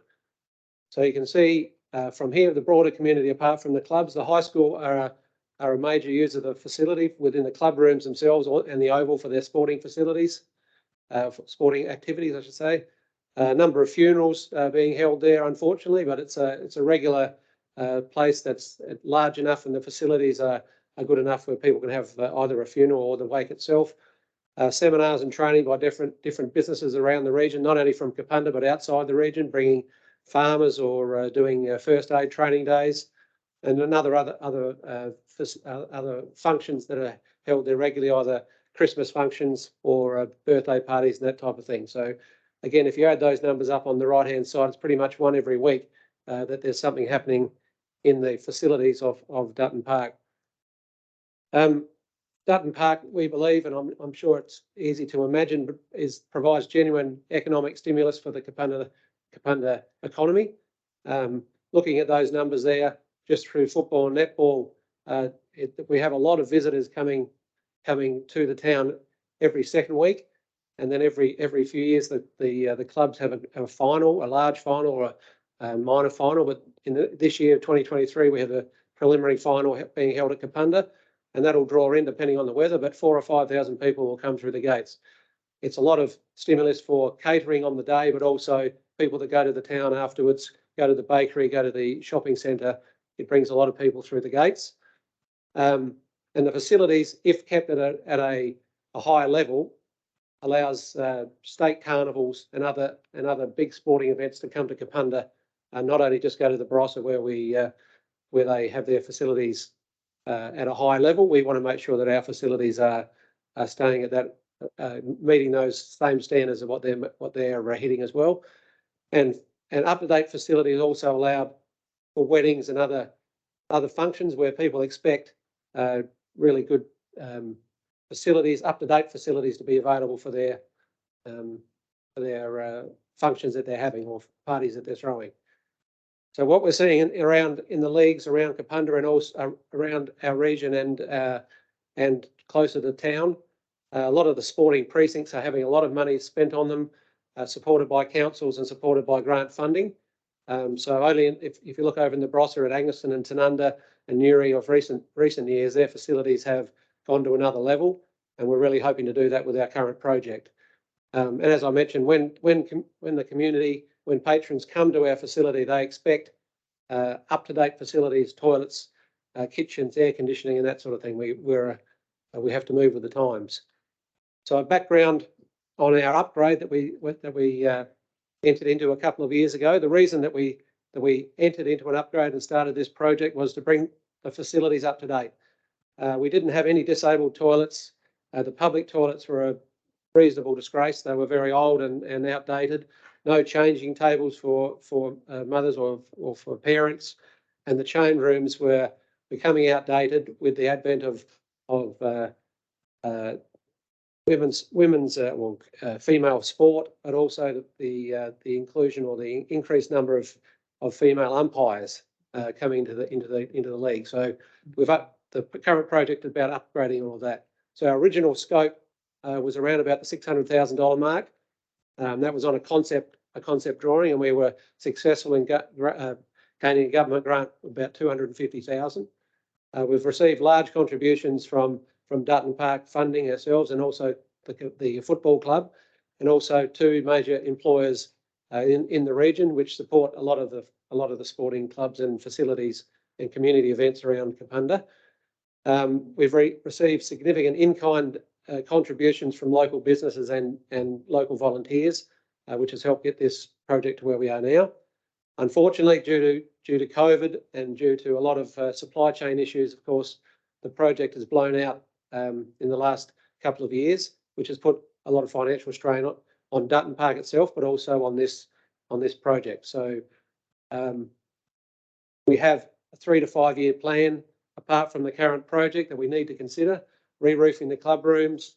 You can look at a few there. The Soldiers Memorial Gardens, which need an upgrade. The netball and tennis courts are due for a resurface in the next couple of years. And then, as I said, with the increased number of people participating in sport, junior sport and senior sport, the need for a second oval is approaching us very quickly. So we need to start planning for that type of thing. So what we're here to do tonight or this afternoon is to seek council's further support and with a contribution, a cash contribution or a payment of $300,000. We're looking for that to help us finish the current project off to a level that is worthy of what Kapunda Dutton Park facility needs to be to compete in the market when we're looking to attract state carnivals, AFL games, SANFL games, could be state cricket games, those types of things. I think we're all aware that we were very close. We were in discussions there for a little while with the AFL on hosting the gather round here in Kapunda. There was a chance, but unfortunately our facilities didn't quite meet the level that they needed. But it doesn't mean that we shouldn't aim for that something similar in the future. But certainly SANFL games and state cricket games, state carnivals, whether they be junior state carnivals or senior state carnivals, attract a lot of people, and especially the junior carnivals where you bring along mum and dad and the grandparents. One player equals 4 other people that are coming to the town, so we can attract a lot of people in that area. So we understand that with our agreement with the Light Council, we're working really closely with the council. We have the management agreement, so we appreciate everything that's been done for us so far. Our funding model, obviously, as I mentioned before, is determined by that contribution of $95,000, but also any grant funding that we can get. We don't have any other major sources of funding, so we appreciate that what we have at the moment. But we're really hoping to go to the next level, finish this project off, and then maintain the current facility and look at those 3 to 5 year projects that we have that I listed in order to be able to be in the same market as the Barossa Valley or the Clare Valley ovals that are being upgraded all around us. And with that, I will thank you very much for your time. Matt will answer any questions in regards to the project because he is a project manager and a builder, so I'll let him handle that. But thank you very much for your time, and we'll take any questions. Thank you, Andrew. I just have one maybe. The time frame you'd be looking for the $300,000, would that be immediate or would it be a staged contribution over a couple of years? We're willing to negotiate, but we we would hope to have that in a, at least a two payment Yeah. model, if not upfront, because we have that immediate need for cash. We are going into a budget period, Yeah. so that question will certainly be raised. Yeah. I think, what you've pointed out tonight, that this facility is so important to this community and the region. It's a regional community centre pretty much now, people coming from all over the place to, either to play sport there or enjoy the facility in other ways. So, I don't think there's any doubt that council will support what's going to happen. It's just to what degree. So I'll open up for questions, and Councillor Lynn. Yeah, I've just got a couple of questions, Andrew. Have you applied for recreation and sport grant funding? Well, yes, Matt might be able to answer about the grant. Well, yeah, so this particular grant was part of that funding round, I believe, and previously the same Dutton Park facility had received a grant to build some change rooms down at the netball club facility. So we have been active in getting grants previously, but I think we're at our limit with grant funding.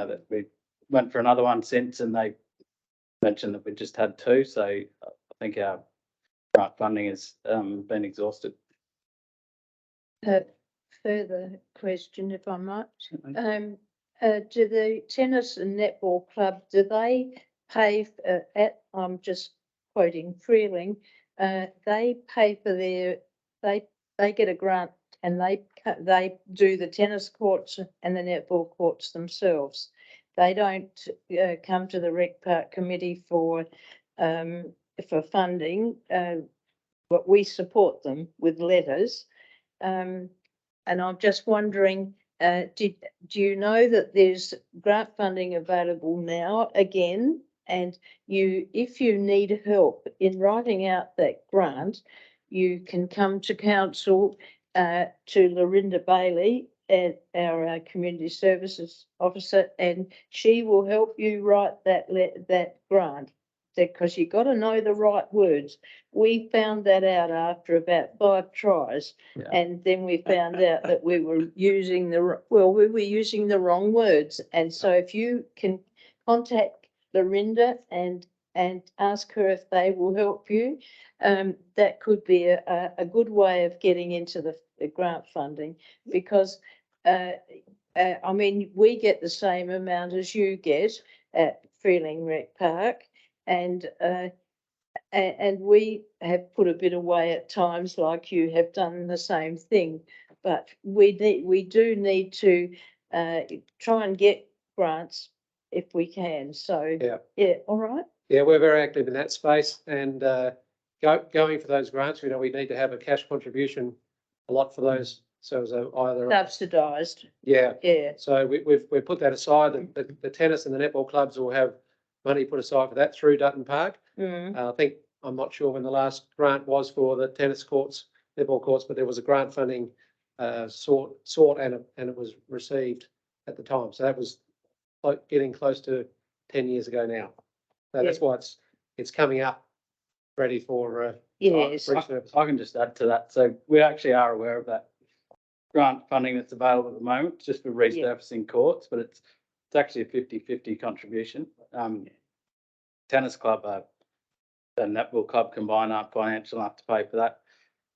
Dutton Park, as our role, would definitely contribute, but because of this upgrade at the moment, we wouldn't have the cash to meet that 50%, simply because we've had to spend that money on this upgrade. So they want to apply for the grant, but we told them at the moment wouldn't be able to support them. So it's another big reason to be here this afternoon to request more funds.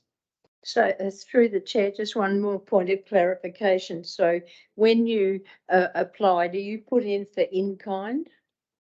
Yeah. Yeah, and do you, that in kind comes in under the subsidy as well? Yeah. Yep. All right. Thank you, Councillor Lynn. Questions, councillors? Any further questions? Councillor Collin? Question. So the whole upgrade, how much do you think, if you had to do it off the bat without any donations from people like Arns's and the whole and the in-kind work that a lot of volunteers have done. Like how much roughly, like as a guesstimate, do you think it would have cost if you did it at full tote odds? So if it was a commercial venture, put out to tender with no other contributions, that's what you're asking? Yeah. It'd probably be in the vicinity of $1.3 million. Yeah. Yeah, no. Great question. Great answer. It's frightening, isn't it? Yeah. But it just shows what you've done with what you've had, to produce a facility that's already there. Any further questions, councillors? If not, I'll ask for leave of the meeting to bring a motion without notice forward. Someone like to move leave of the meeting? Thanks, Councillor Simon, Councillor Dean. All those in favour? That's carried. We have a motion without notice there that the council instructs the acting chief executive officer or his delegate to provide a report to an upcoming meeting of council, preferably March 2023, on a summary of the current management agreement and financial arrangements for Dutton Park Incorporated, funding options available for DPI, the opportunity for council to fund or provide financing to DPI for the completion, any other support available from council that will assist DPI with managing the long-term operations of a community recreation facility. So that's the 4 points of the recommendation, and I think they're very clear. If someone would like to move that way. Thanks, Councillor Dean. And second, Councillor Fabio, would you like to speak to this motion, Councillor Dean?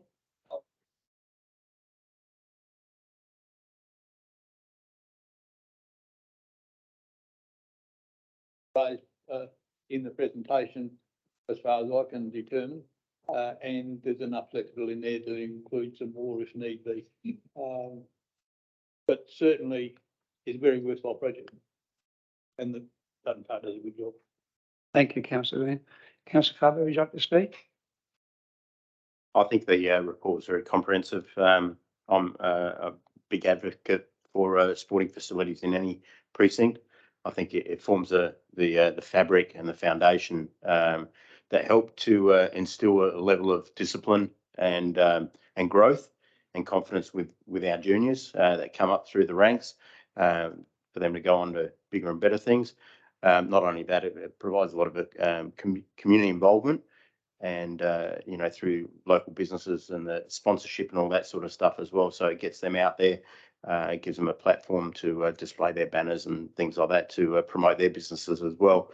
And certainly from a statewide program as far as sporting events go and things like that, it certainly would be the jewel in our crown to attract those big events here. I'll just ask if there are any speakers for or against this motion before I put the motion. And I'll ask also if the mover would like to exercise his right of reply. If not, I'll put the motion. Councillors, all those in favour? Those against? That's carried and it's unanimous. So, thank you, councillors, and thank you so much, Andrew and Matthew, for an excellent presentation, and it's opened our eyes, I'm sure, to what the future lies down there at Dutton Park, and we wish you very well for the future. And I'm sure we'll be able to support Dutton Park in some way. So thank you for being here tonight. Councillors, we can move on now to back to our agenda, and we're on section 8. We have no adjourned businesses, which is section 7. We're on section 8, which is the action items. Page 7. Councillors, are there any matters on page 7? On page 8. On page 9. On page 10, lots and lots of completed. Page 11. Councillor Simon? I just wondered, what is it, day 24/01/2023? It was last month's motion on notice about the Councillor Ellison, and it says we're going to get it back in 3 days' time on the 31st of February, which is a bit odd. But then I think clearly remember that the motion said that we're going to get a report to this meeting. So I just wonder what happened. And what number was that, councillor Simon? I didn't quite catch the It was number. the date 24/01/2023 on page 11, the first item.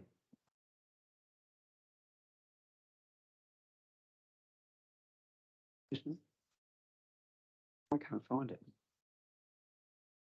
Oh, the top, sorry, yep, it's top of the page. I'll look at the top of the page next time. Kari, would you like to comment on that?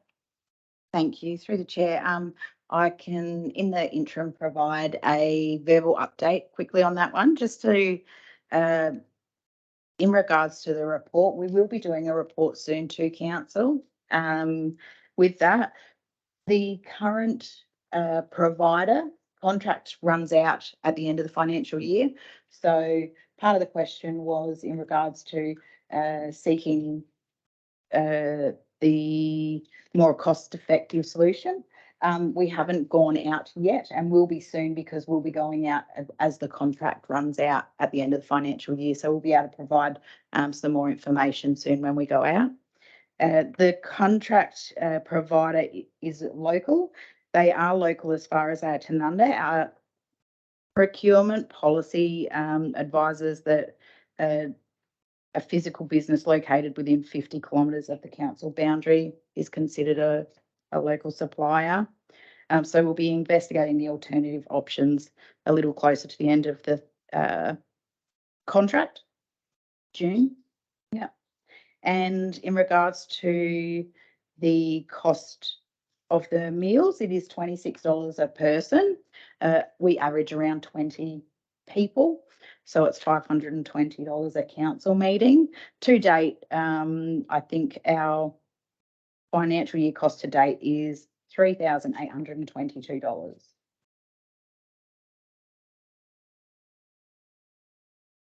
Thank you very much, Kari. Anything further on page 11? We'll move to page 12. Well, we're on to now section 9, recommendations from committees. First being the Audit and Risk Committee, and I have a recommendation at the top of the page that the agenda reports and minutes of the meeting of the Light Regional Council Audit and Risk Committee, meeting held Tuesday, 14th of February 2023, be received. Would someone like to move that way? Thanks, Councillor Peter. Councillor Fabio. All those in favour? Those against? That's carried. I didn't go through the formalities of moving and seconding and that. I think it's pretty straightforward. The second recommendation, that the reports and, oh, pardon me, are there any matters that you'd like to have withdrawn? Councillor Simon? I'm not sure if it's, it doesn't align with any of the matters like the number 1 to 4. So I'm a little bit confused, to be honest, but in the attachments on the 0.9.1, there's a little 4-page, it says 23-24 budget instructions and timetable. And I would just like to ask a couple of questions about that, if I may. So I don't know which of one of these 4 items it actually relates to, but it's in our attachment. On page 50, on page 52, there's a 4-page little report called 2023-24 budget instructions and timetable. I might have popped over to June. She's got some information that might help. Through the chair, that was a report for information. That's why it hasn't flowed through into the agenda under the item numbers. But you're welcome to ask a question. Okay, I'm glad, because there's people that've been around. Obviously, we know that there's a chance for elected members to put up business cases, and I don't know if newly elected members are aware of that they can do that.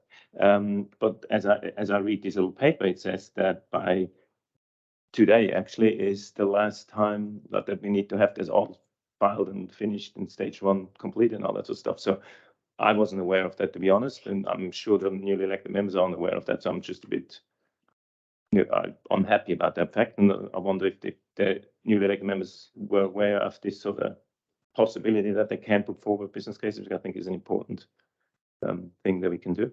Thank you, Judy. Thank you, Councillor Simon.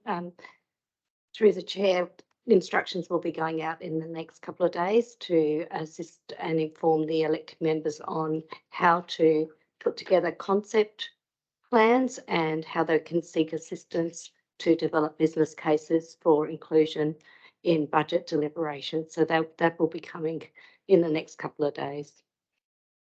In this paper, it says though it needs to be done by tonight, close of business tonight. It says by through the chair, 21st of March.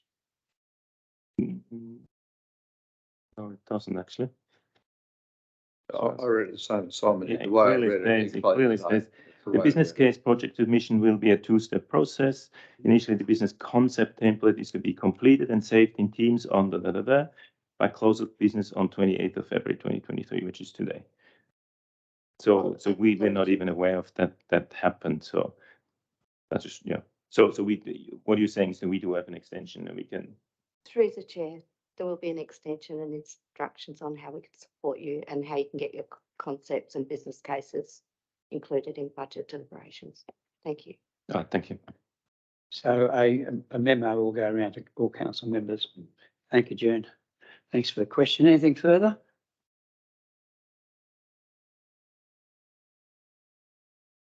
Nothing to be withdrawn. I'll put recommendation 2, that the reports and recommendations of the Light Regional Audit and Risk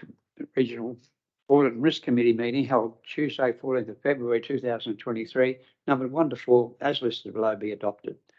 Someone like to move that way? Councillor Michael, someone like to second that? Councillor Peter?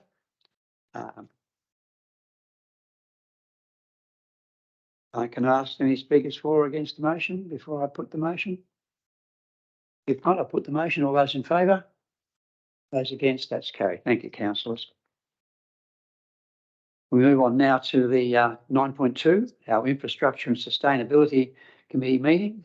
Recommendation at the top of the page that the agenda, reports and minutes of the meeting of the Light Regional Council Infrastructure and Sustainability Committee meeting held Tuesday, 14th of February 23 be received. Someone like to move that way? Excuse me, Mayor.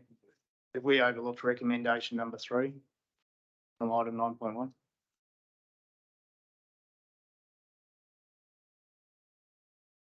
What is that way? It's all later.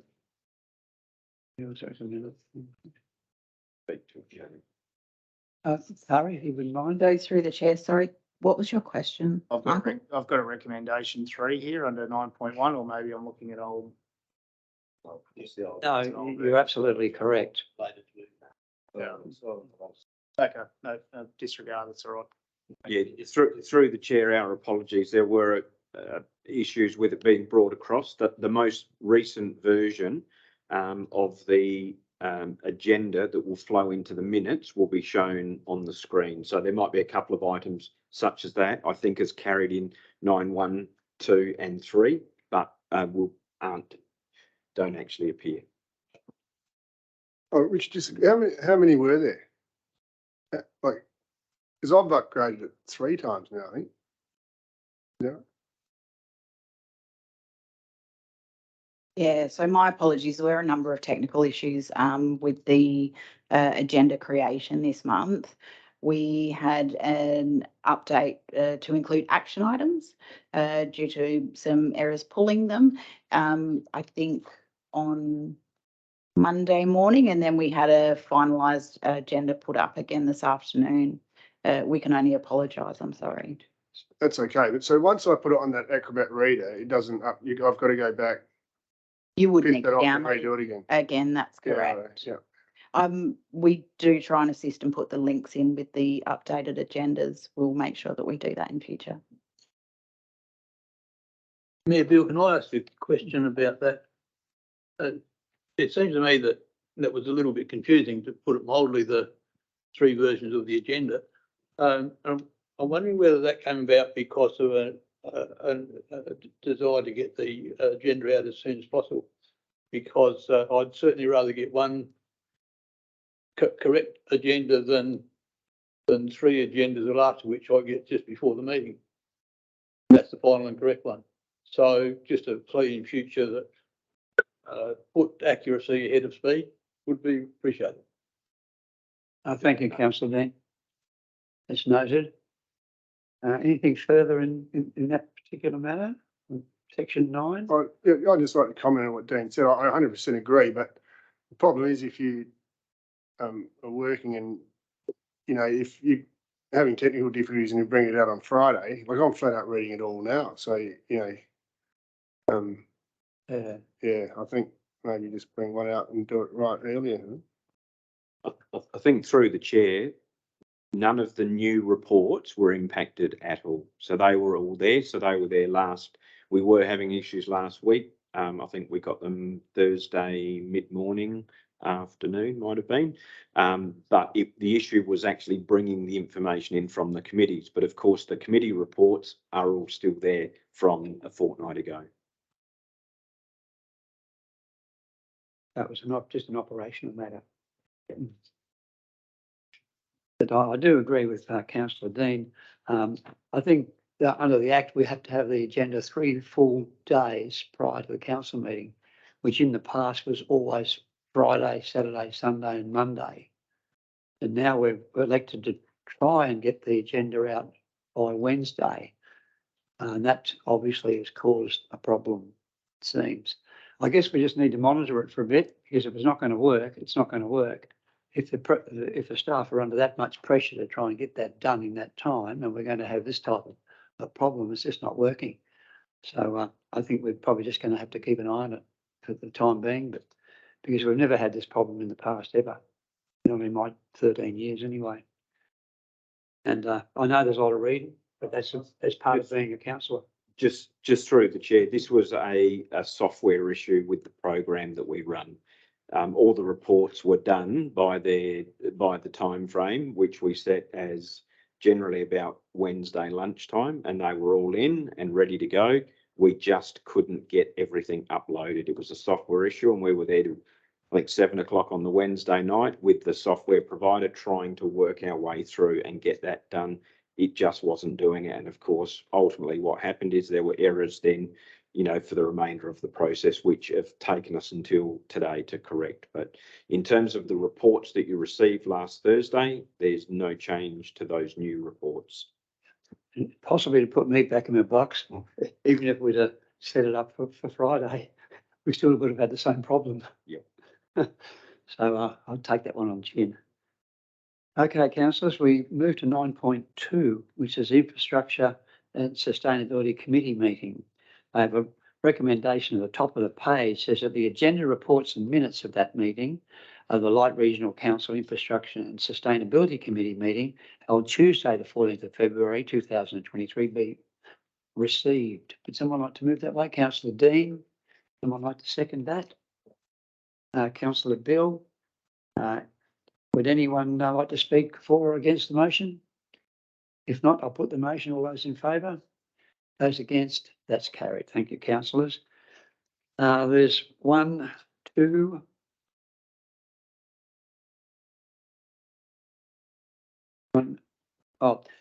the second recommendation, pardon me, councillors, is that the reports and recommendations of the meeting of the Light Regional Council Infrastructure and Sustainability Committee held Tuesday, 14th of February 23, numbered 1 to 2, as listed below, be adopted.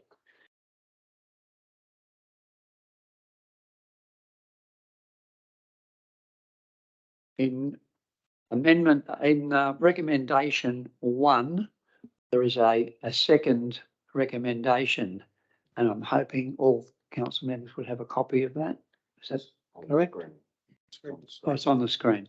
The second recommendation states that council endorses the appointment of Councillor Peter Kennelly as the Deputy Presiding Member for the Infrastructure and Sustainability Committee for an initial period of 2 years, subject to any other such conditions stated in the terms of reference for the Infrastructure and Sustainability Committee. Pretty clear with that, councillors?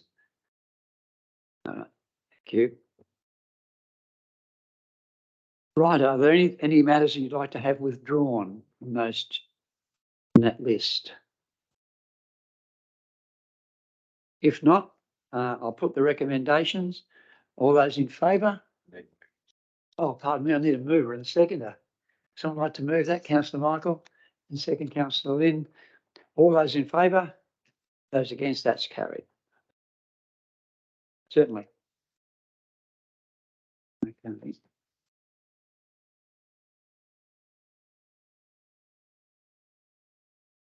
Big paper everywhere, yeah. It's okay. Yeah, absolutely. Councillors, we move on to 9.3, which is a Strategy and Economic Development Committee meeting. Recommendation at the top of the page that the agenda, reports and minutes of the meeting of the Light Regional Council Strategy and Economic Development Committee meeting held Tuesday, 14th of February 23 be received. Someone like to move? Councillor Simon and Councillor Lynn. Anyone like to speak for or against that motion? If not, I'll put the motion. All those in favour, those against, that's carried. Councillors, are there any matters you would like to have withdrawn or any questions you have regarding these three matters in front of us? Councillor Simon? Yes, I would like to withdraw point 3, Light Region Event Strategy Discussion Paper. There's been sort of extensive back and forth, and all sorts of stuff happened.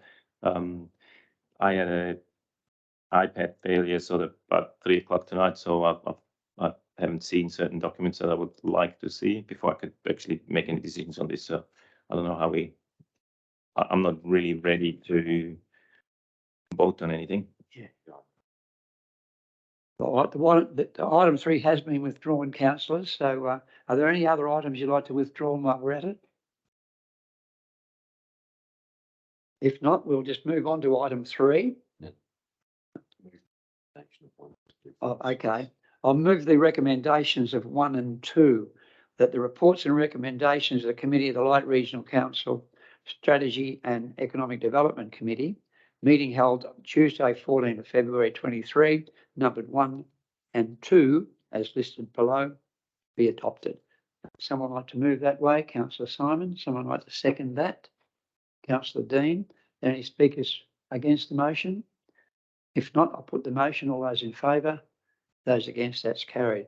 Councillors, we have withdrawn item number 3, which is the Light Region Event Strategy and Discussion Paper for discussion. Any comments, councillors?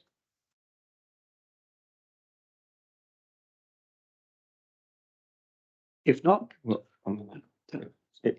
if there's no comments by anybody else, I'm a bit stumped by that, I have to admit. But I'm not really sure. We were asking for the contract so we can discuss or at least figure out how we should proceed with this. And I haven't received the contract, so I can't make a decision on this. So I would love to just, I don't know how do you say, lay this on the table or whatever the correct procedure might be, and maybe adopt this at next council meeting, because I don't have the information to make a informed decision. Okay. Thanks, Mr. Mayor. Yeah, Mr. Mayor, this item was spent a lot of time at the strategy and meeting over this meeting, and it was quite clear that we were the general feeling was that we were disappointed with the feeling of the draft policy, draft strategy plan, but it was also quite evident that the draft strategy plan was just that, a draft strategy plan.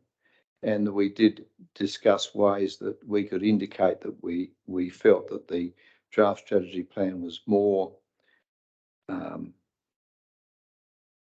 expensive, I suppose, is the simple term, or more in detail than we actually were looking for as the councillors on the committee. And so that the recommendation was drafted in such a manner as to seek further response. The general indication that Corin might like to speak about this was that the contract was already in place with the Tima, whatever the company is, and that there would be little possibility of getting out of that without financial costing to the effect. And in any case, we do need a draft strategy plan, even if it's particularly that we don't want one in such expensive hallmark functionality. I think Lorinda was really spoke very strongly and convincingly, to the extent that some of our members changed their opinion on what they were thinking, to the need of the strategy plan. So I think that the actual recommendation came out after a lot of discussion. I think that was a general feeling of the committee members. I mean, there is concern about the contract, and I think that's something that's probably a side issue to what we've got in front of us at the moment. So I'm quite happy with the recommendation that sits in that we can look at the contract in a bit more detail down the track.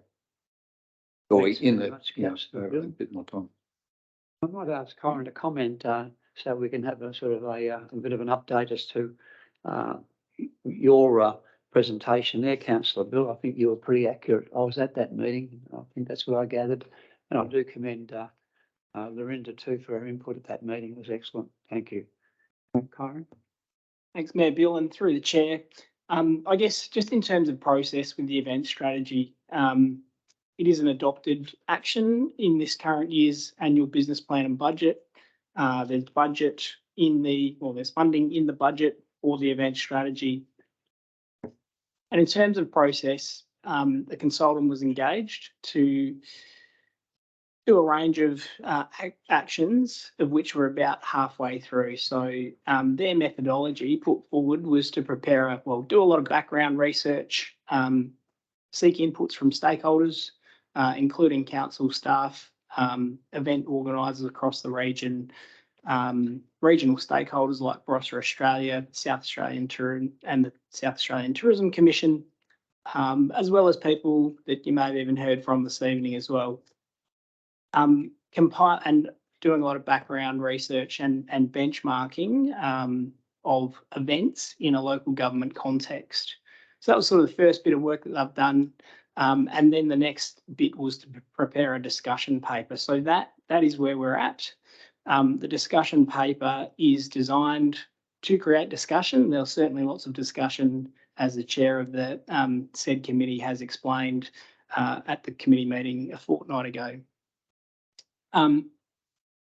The next step in the process is to then draft up an event strategy. So the discussion paper that you have before you is not the draft event strategy. It is a discussion paper that's designed to seek feedback from the elected members to guide the preparation of that draft event strategy. So there's been sort of discussions around cost impacts. If the council were to pursue all recommendations that exist in the draft, in the discussion paper at the moment, that's quite clear. So we are seeking feedback on what the council's direction is in terms of budget capacity in that respect. That can be provided as feedback to the consultant in shaping their draft strategy, which would then come back to council for consideration to go out on broader community consultation. So I guess that's where we're at in terms of the process. The queries around the current contract, in my view, there are termination clauses that the council can terminate the contract under. There's probably 4 key aspects of it. I'd suggest that the only clause available to the council is if the consultant has breached a material or essential term of the agreement. As the manager, I guess in charge of actioning this part of the council's business plan, I don't consider that they've breached any of those material clauses of the contract. That being said, we'd be happy to go out and get some legal advice to confirm that. But that's just my opinion as a manager in charge of that sort of portfolio. So I think that's probably all the value I wanted to add at this point. Happy to take questions. Thanks very much, Corin. Any questions of Corin, councillors? Thanks, Corin and Mayor Bill. I suggest maybe any detailed commentary on the PSA is probably something best considered in confidence. But I do have a question that's somewhat related to the requests made by some of the other councillors as to termination. I note pursuant to item 6 of the schedule, the consultant or the contractor, I think it is in this case, had a termination date of the 5th of September 2022. and you've noted that they're only halfway through the work that they should have completed. So what's the story there? Indeed. So, I guess approaching caretaker mode, last year, we made the decision to pause on progressing the discussion paper. So a discussion paper was, and a survey was distributed to the former council, prior to caretaker, to generate feedback to guide the completion of the event strategy. There was minimal feedback coming at that time. I felt it was perhaps not the best guidance to drive the preparation of a draft event strategy. So we extended the term to allow the local government elections to take place, to brief the new council and essentially seek the new council's feedback on the discussion paper. So that was essentially the process undertaken to, I guess, defer and extend the term. So, because it seems to me that the termination date would have been set in contemplation of having the work completed within the previous council term. So we're saying that there was a change in direction and that council unilaterally extended time for the consultant to complete the work under the new council. Was that the strategy, or? Look, I think it's fair to say the minimal feedback received from the former council has contributed to the management's decision to perhaps get the views of the new council. So we have extended the time for the completion of the services, is that right? Correct. Yeah, we wanted to allow the local government elections to take place and to orderly brief the new council on a range of matters, including where the event strategy is at. Just a related, it sounds like we're going to defer maybe conversations around the contract, but I just note that there's a heavy reliance in the contract on annexes A and B being provided. So if those can be provided so that the councillors that have asked for that contract have a complete picture of what's in the agreement, that would be good. I was out of the room. My question here relates to the recommendation. I know the wording in the recommendation, item 3, makes reference to the full recommendations not being implemented. What does that actually mean? Can I make a comment there? That reflects to the fact that there was a suggestion that the event strategy covered a hallmark event, which required about a $300,000 thing. Yeah. And the obvious feeling of the committee was that was way over the top. So that was the the full recommendation. We were asking them not to look at the hallmark event. That was basically what we were suggesting. Does that need to be clarified? Because that's a bit vague. I think the way that it was worded was to convey the sentiment that it needed a major rethink. And that not necessarily possibly just the only thing, but by signalling that we weren't happy with it in its current form, that gives the opportunity for the management to seek more specific impact from the whole council, perhaps by a workshop or something, discussion or whatever, so that what the whole council is now happy with can be incorporated into the final or the draft that goes out. So I think number 3 does that quite effectively in simple words, because it's saying, hang on, we don't like it as it currently is. That means you have to rethink it. And that's basically what that's saying. Yeah, thanks, Councillor Bean. I think Councillor Simon and myself agreed at that meeting that there wasn't enough focus on local events. I think we'd all probably agree that local events are everything to our communities, and the Christmas shows and all these other events. They're our bread and butter, and they're what people look forward to. Hallmarks events are great, and we do conduct some of those. We've got rodeos, etc., and 4x4 expos and so forth. So the hallmark events are there. We should never ignore that.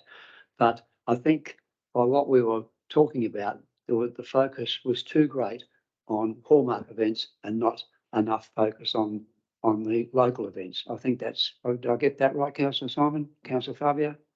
Yeah, I think that's where we were at. That's why down the bottom there, that looks pretty harsh, but I think it was only trying to explain away the reason we wanted to have another look at it.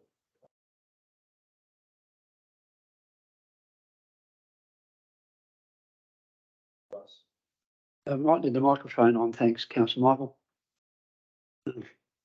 Yeah, I guess we'll go back to the strategy committee. That would be the next step, I'd imagine. Well, I mean, the question says it's elected members for feedback. So the survey, I assume the survey will go up and there'll be other female through email questions and email suggestions. I think that's what we talked about at the meeting. That was to get feedback from us before it went out to community.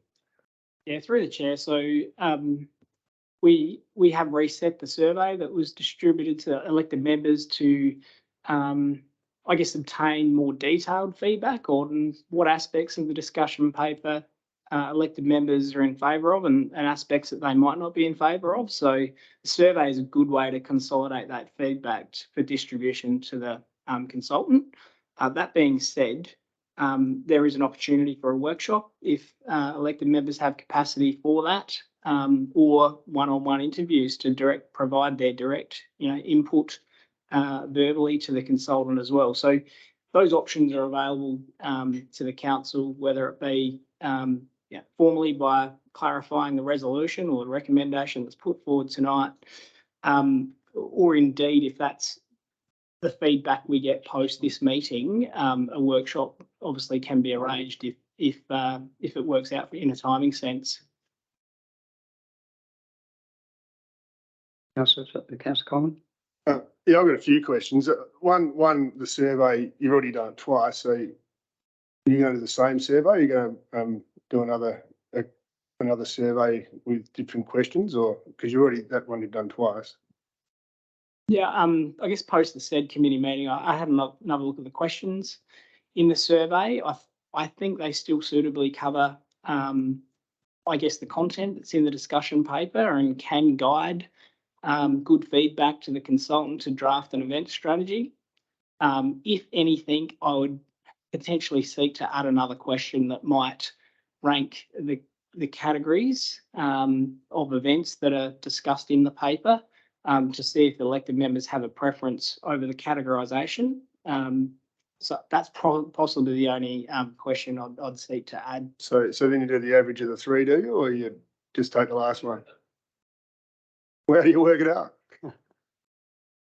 I'll just take the last one, okay? But then the other question is, so it said there were 5 streams and 460,000. So did they just come up with that, or were they given a guideline of $500,000, or that's their independent? Yeah, through the chair.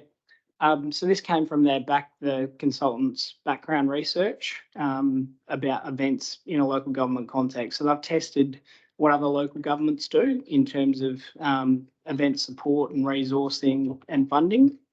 They were given council's current budget and resourcing around events. So the recommendations are put forward are based upon a local government context. And in terms of guidelines, management haven't given them guidelines because the intent was to present the discussion paper, get feedback from the council, and that would essentially form the guidelines to prepare the event strategy. So it wouldn't be management's recommendations, it would be direct feedback from the council. So they've come up with the 460 by looking at our financial means and then what they think that we're capable of. Is that what you're telling me, or there's nothing, no influence from us at all? That's correct. So the discussion paper is designed to promote this discussion and feedback so the council can guide that budgetary discussion in the event strategy. Further questions, councillors? Councillor Simon? Yes, I was wondering, you were saying this was adopted, that we're going to have this event strategy. Can you tell me when that happened? At what meeting that was adopted? Through the chair, I couldn't tell you the exact meeting, but it was when the annual business plan and budget was adopted for this financial year. So it wasn't specifically adopted as an event strategy, like as a budget for an event strategy. It was adopted as a whole budget for the council. But I can't recall the exact page. I think it was page 15 of the annual business plan and budget. Because I mean, in the history of the meeting we had last year, 2 Tuesdays ago, it said that it was adopted at a meeting in 2019, 23rd of April 2019. And then if you go to the actual recommendation, it really does say, the only thing it really says is that we're going to acknowledge plans for the development of a light regional council event strategy and program in 2019-2020, which may also involve a review, blah, blah, blah. So all it does is that council acknowledge that that's what we want to do. So I don't see this strong need that we actually need to do this. That's just the first spot. But then the other thing is, this discussion paper, as you rightly pointed out, created a lot of discussion and a lot of feedback. So don't we already have the feedback now? Isn't the feedback being had from the elected members? The feedback is that this is too big for our shoes. We want to concentrate on the local people. We don't want to hallmark events. We don't want to spend $460,000. So I'm sort of wondering what more feedback do you want from us than what we've already given you? And following on from that is this discussion page. It was an excellent paper. I had no issues with it. It showed us exactly what we don't want. And out of that, we could easily pluck the few things that we want and make our own strategy out of it. We got a lot of clever people, including you guys. They could easily make a strategy that's 5 pages long, and we don't need these consultants that obviously do something that we didn't want, because even the recommendations, it does not support the event strategy that it plans to put in recommendations of the discussion paper. So this discussion paper is good for the discussion, but the recommendations are absolutely useless. So why are we going to keep using these people? I think we could just stop this now and make our own event strategy. So I think we got enough brains in the room to do that. Yeah, thanks, Mr. Mayor. To test the feeling of the meeting, I'm going to move the recommendation. I think we could have a lot of discussion, as we did the other night, and go round and round circles, because I think what the Kyron wants is some sort of documented evidence of documented data from the elected members. So I prefer to move the recommendation. Councillor Bill, I must point out, I think Councillor Simon moved that this matter lie on the table. Do we have a seconder for that? Councillor Peter. Would anyone like to speak? Would you like to speak on the motion, Councillor Simon? Well, I think to just proceed with this and take it for granted that we can't stop these people spend another whatever is $13,000, I think is not smart. And I would love to have time to read the contract and see if there's any ways out. I mean, and so therefore I would think it'd be good time to, I don't know if laying on the table is the right word, but just so that he comes. Well, that's what it's got to do, basically. Okay, done. Okay, we'll lay it on the table so that, yeah, we can decide that at a later meeting. I might just ask Councillor Peter if he'd like to speak to the motion as a seconder.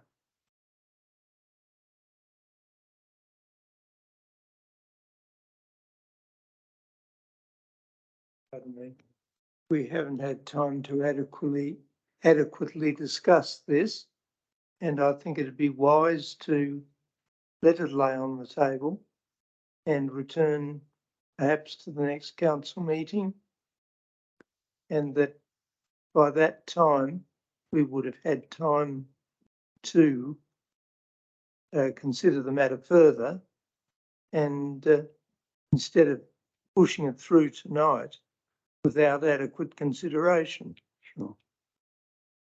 Thanks very much, Councillor Peter. Just a question. There'll be no negative impact for any reason if we did that? Delayed it for a month, would there? I guess it just delays the preparation of the event strategy, if that is the way forward for the council's consideration to go out on community consultation.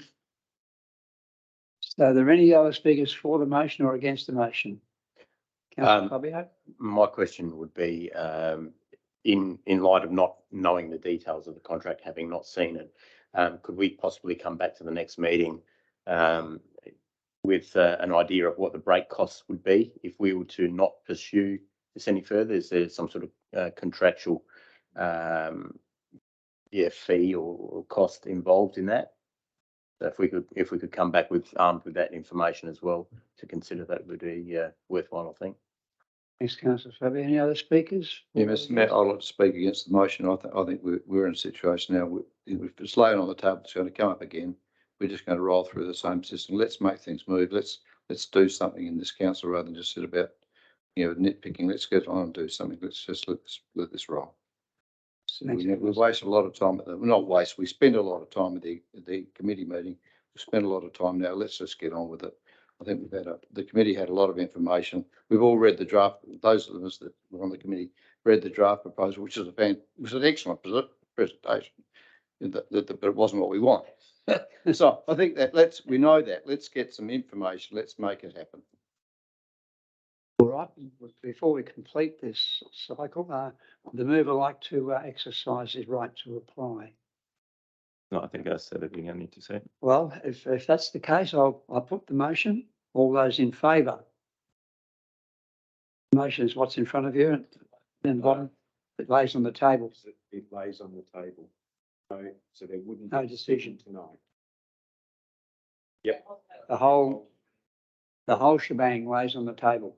That's the motion currently No further before us. discussion at all. No further discussion. So that's what we're voting on now. Does the motion lay on the table? All those in favour? Those against? Motion is lost. Now I'll put the original motion then. Pardon me. Mr Mayor, I move the original motion That's right, councillor Bill moved the motion that's in front of us here, the recommendation that's in front of us here. And I think we had a seconder. I think you did, councillor Dean. So the recommendation in front of us now has been moved and seconded. Would you like to speak to the motion, or you already have? And Dean already has. But any speakers against the motion before it's put? If not, I'll put the motion. All those in favour? Those against? That's lost as well. Let's go back to school, fellas. Through you, Mr Mayor, can I ask if all members voted for and against? I only counted 3 voting for. And I wasn't clear on whether all members voted either for or against. Can we have that vote again? We'll go back to the original motion. Or you want to? So we're talking about, through you, Mr Mayor, the proposal to move item 3 in its current form. In that vote just taken then, so we're talking about the matter moved by councillor Close and seconded by councillor Rowlatt. It wasn't clear, at least to me, that all councillors voted either for or against the resolution. So I'm just wondering if you can call the vote again, please. Yeah, no, for completeness, I think we should. Councillors, I'll put that recommendation once again. All those for the recommendation, put your hand up, please. 2, 3, 4, 4, 4. All those against? 5. The motion is lost. That's where we were, I think. Okay, now where we're at. We go back to the original motion of laying on the table. We voted on that. Nothing. Come back to the council of another one. Looks like we come back to the council with another recommendation in a month's time. New report.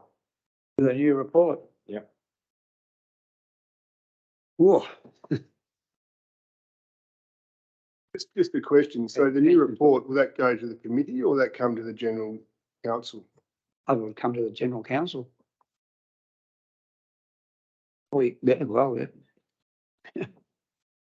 Because it's a bit of a weakness of the committee, isn't it? Because they got carried quite well at the committee meeting, but then, yeah. But Through you, Mr Mayor, if I may comment. The committee meeting terms of reference specifically deal with this very situation, in that clearly states that where there is a locked vote, if you will, at the committee, then it must be referred to the council for decision. So in my view, the future report comes back to the council. I would think so. And why I say that is the committee's passed a resolution, and it said it wasn't happy with a certain part of That's the right. report. And it was lost. The council's now considered that report and can't make a decision on the matter. So in my view, it needs to come back here for the further discussion. I'm happy to be corrected. No, I agree with that. I think you're absolutely spot on. All right, councillors, we'll bring that report back to a future council meeting, hopefully. Excuse me, Bill. Bill, can I just ask, so with this report, when it comes back, can we broaden the parameters of the report, or it has to come back and it's different options apart from using what the Tilma Group have provided, or is there any other options? Well, I think the authors of the report were going to have to think about that very clearly, because there was a 4-3 vote in the room tonight on this matter passing or not passing. So it needs to be probably broadened to some extent to include more factors to get a decision. So can elected members be involved in that? Like can the elected members put a submission in so to guide the report, or that's not how it works? I don't know how it works. I think I couldn't see a problem with that, putting a submission in. I couldn't see any issue with that. It gives the author some sort of a guidance at least. And if councillors are that interested, that they want us, to have an opinion, so be it. That's what we're about. Yeah, I think through the chair, I think the aim of the administration is to take the views of the elected members and to craft reports that are going to come into the chamber to be adopted. That's the aim. The aim is certainly not to come here and present reports to be lost. There's not a lot of value for us and not a lot of satisfaction in that either. So, councillors, I think I'm being encouraged to mention that we've got to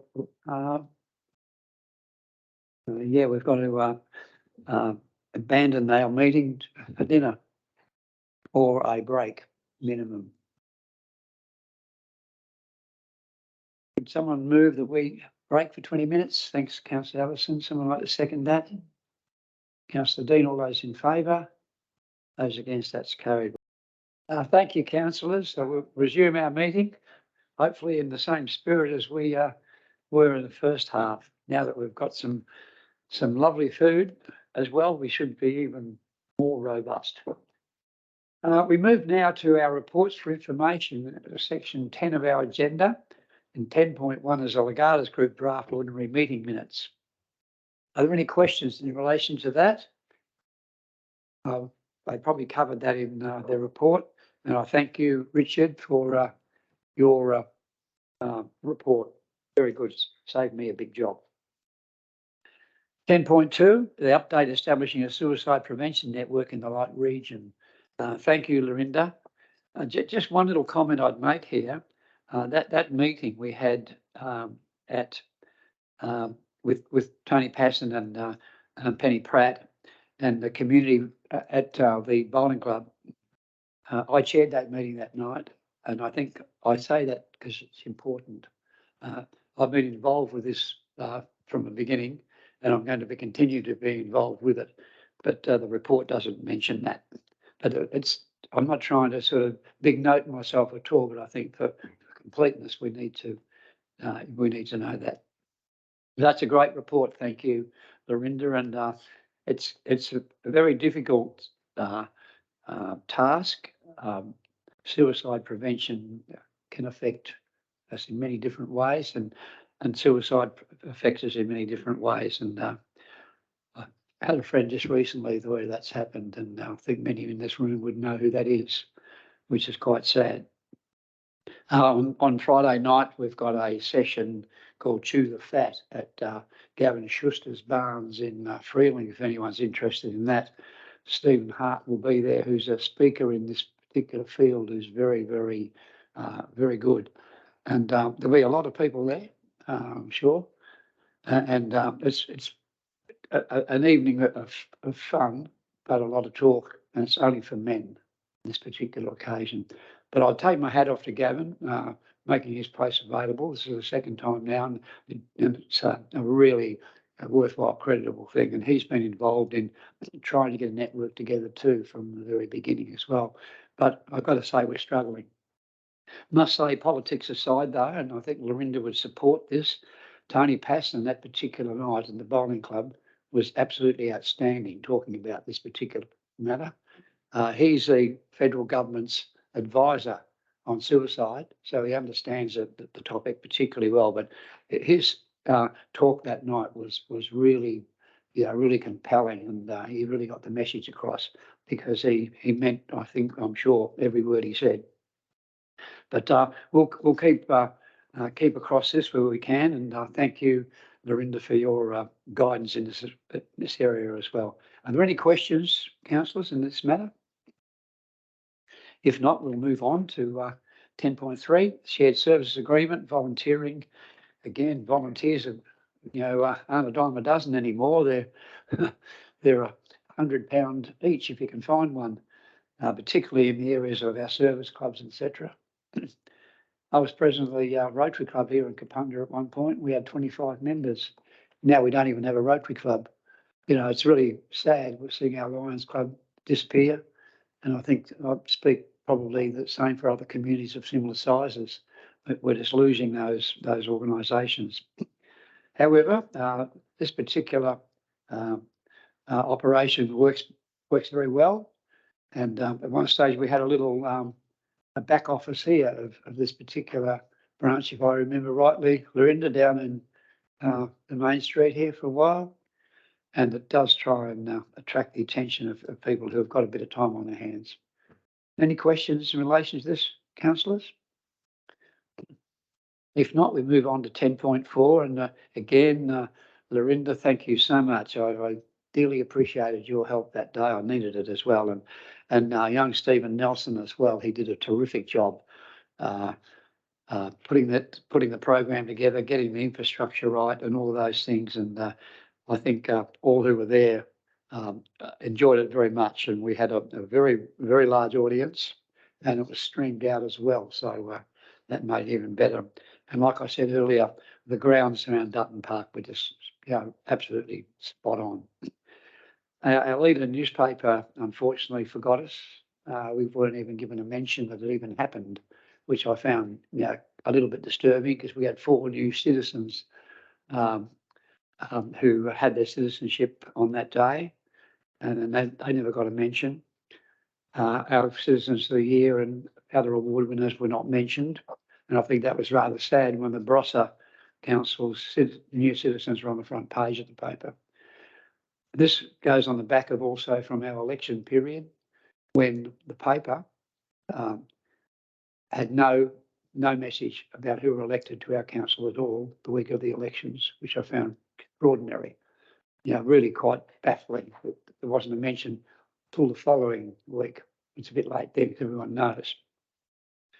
The paper just won the newspaper of the year in country South Australia, and I say no criticism to that. I think Robbo, who's been a friend of mine for 40 years, has got his work cut out there at the moment with attracting young journalists or journalists overall to stay on the job. It's not happening, and the reporting is all over the place, which is quite sad because we need that paper. We need the Barossa leader. The Bunyip were good enough to come up to our Australia Day presentation, and there was 15 colour photos in their paper, in their edition, 15. So they took it seriously, and I thought, good on you. Any questions in relation to this, councillors? No, I really appreciate people who took the time to be there as well. So it always means a lot to me. I get very nervous and all of that, but it's probably something that I really thoroughly enjoy once it's over. But I think the citizenship ceremony itself, though, I've said it in this chamber before, it's probably the most satisfying job as in the role of mayor that you can do. It's really something quite special when you confer that citizenship, that pledge. It's great. So next mayor, you've got something to look forward to. The ACCC, 10.5, admission to the ACCC. Another good initiative here. Any questions or comments, councillors? Not, we'll move on. These are the reports that were requested from our operations manager, Jason, and project manager, Brenton Mistos. Thanks, Brenton, for you being here tonight also. I think the reports, from my point of view, are very well prepared and very thoughtful and answer the questions. However, I'll open it up. 10.6 initially, the College Road, Roseworthy. Do any questions? Councillor Michael? Yeah, thanks.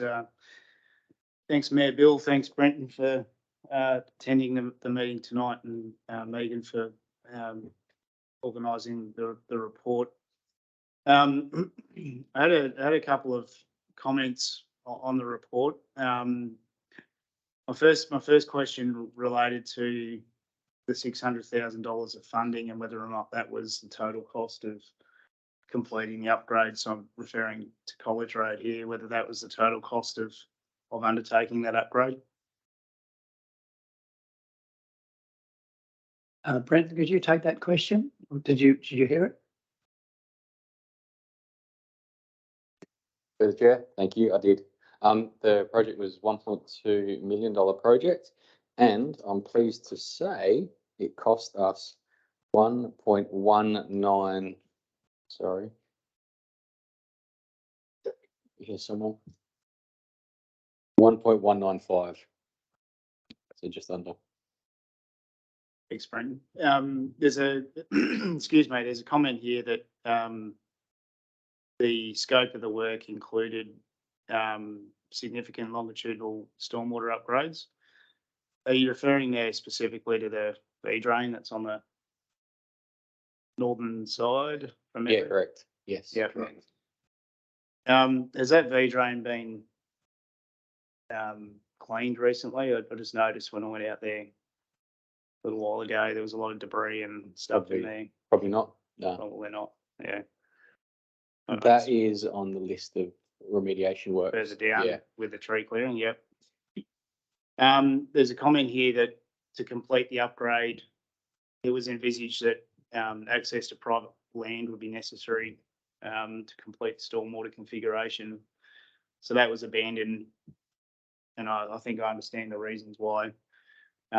Just noting your comments though, with the final costs that obviously didn't include that work that was part of the scope originally. So is there any intention to complete the stormwater drainage so that the road drains effectively? Is it your view that it does drain effectively with the V drain, or is that part of the future work? Through the chair, good question. The short term was putting those drainage basins in. We had 3 planned. Long term, we're looking at harvesting that water. Yep. So we're looking for an interim treatment because we've got a long-term treatment of actually using the water, not losing it. So we won't be looking at putting those basins in because we haven't been able to acquire that land and work with those landholders. Some of them have got long-term plans with that land. Yep. So we're not looking at putting those basins in, and that's why some of the works was staged a bit differently. You might be aware of that with the asphalt works, trying to get the basins in, but we couldn't. So the plan is to widen the V drain, and where will the water go then? Yeah, correct. So there's a few different things to do as part of that. It's a short-term measure. Some of the issues we had are also embedding of the spray seal. So some of them will die down as the bitumen stops being active. Sorry, the spray seal bitumen. It will be cleaning those V drains and monitoring it operationally until we can harvest the water.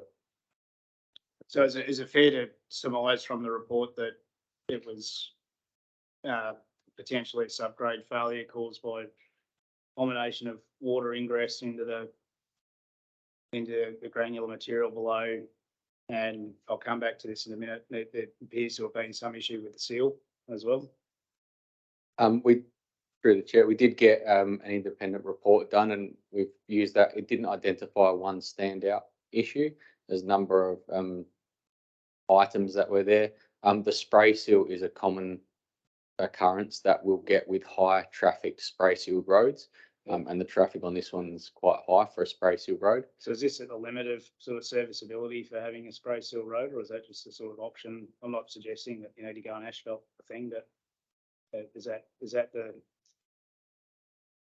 No, not necessarily. So you can get a lot of problems like we've got on there, and there'll be short-term ones, and you can look at patching them. Once the spray seal is no longer active, it'll last like a normal spray seal road. You can reseal and get a life out of them. It's just when you've got high use on a new spray seal in a high heat summer, it's a common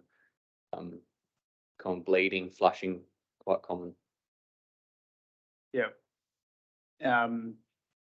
So the way forward, if you could just summarise that for everybody, what the actions are and when they'll be completed. That would be sorry. So we'll be monitoring the fixing the stormwater, like cleaning it out. I think that was something that we mentioned. We'll be monitoring the spray seal. We've done some interim treatments there, and we'll continue to do that. And that's something we've done on other high use spray seal roads. So that's business as usual on a high use spray seal road. I think there's that, and I'm not sure if I've missed anything. There'll be other interventions, but the main will be the seal and the V drains, keeping them clear. Just a final question. I know your comments about the water, water ingress. Are we confident that the granular material that we're using is up to it for these roads? Through the chair, good question. That's a Penrice material. Yep. It's quite good from an engineering perspective. It works great sealed, and we use a different product if we've got it unsealed. Yeah, it works quite well. If we can get some better material, we'd love to. We're always looking for limestone or similar. But yeah, it's a good Penrice product that we use. We've got 3 suppliers that we go to, and Penrice is up there. Okay, so the action is that the road will be this work will be completed prior to winter being. Yeah, the actions we've noted there are maintenance, and we'll continue to do them operation. Yeah, and we'll continue to keep monitoring it past the winter. Correct. Is this something that we need to keep in mind as we go into a process, soon, of looking at the classification of these roads and what the treatments are? Is that something, the experience from College Road, something that we need to keep in mind when we're looking at that asset management plan or whatever it is that we're going to be doing? I might pass to Megan. Through the chair. Look, through this experience, yes, the classifications of roads will be something that's the Infrastructure and Sustainability Committee will be looking at, and that's for all of our roads and how we deal with and treat with our roads. This road and other roads where we have some issues, they're all experiences for us. They all have learning experiences as well, and we'll take that learning away and apply that to the next job. But yes, you're correct. We will be doing this. The works to improve the V drain, and as we've written in the report, it requires some removal of vegetation. That's part of the problem. Yep. So yes, the drains are blocked up. That occurred with the last heavy rain as well. Yeah. Trying to get that rain through. So what we're also doing is, I think I've mentioned this a few times previously, we're currently undergoing a condition audit of all of our roads. Yep. As part of the asset management plan. So that information will come back to the Infrastructure Committee. And when's that complete, Megan, the assessment? I think it will be done, it takes a few months. They've only just started the work. I'm not sure if you've got a time frame. That's usually a Govind Who's doing answer. that? Is that the Rod Ellis, or that's the? I think it'll be done by June. Yeah. That's the time frame. We normally have about I can 3-4 get that months. information to you. Yeah. But June, it's normally when we'll get that back to the Infrastructure Committee. Or we'll get that back from the contractor to then provide that to the Infrastructure Committee. Yeah, thank you, Megan. I think Richard got to say something.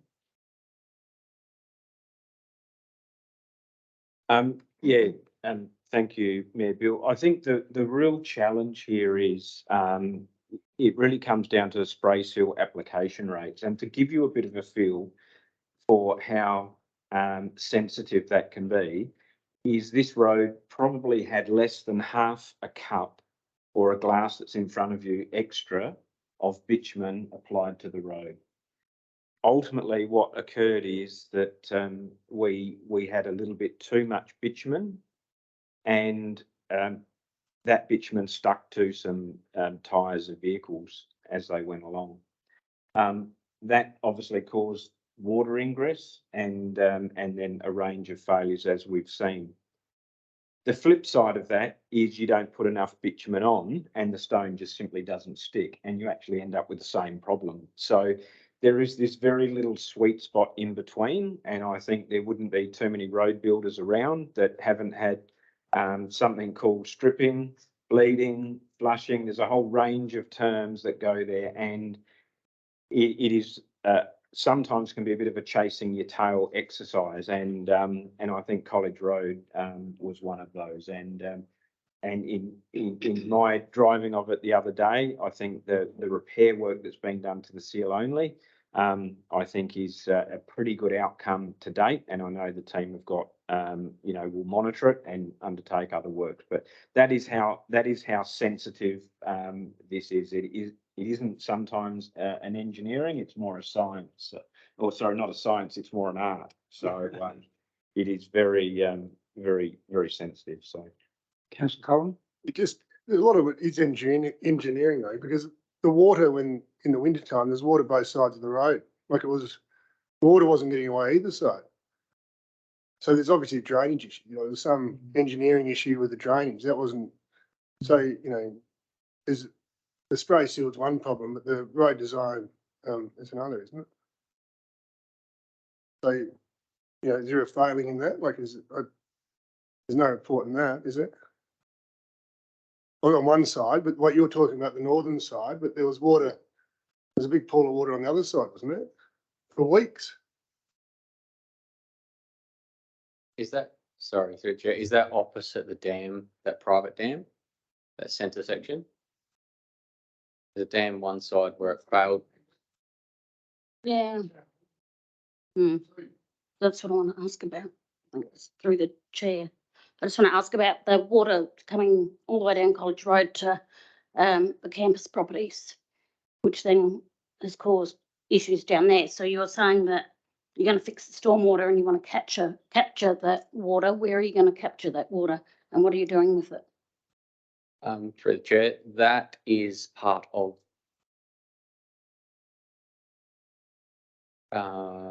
future project. Sorry, not part of this. Through the chair, at the time of doing the works for the College Road, the team were speaking with people talking about the Roseworthy water scheme. So we were looking at that as being an option to take some water.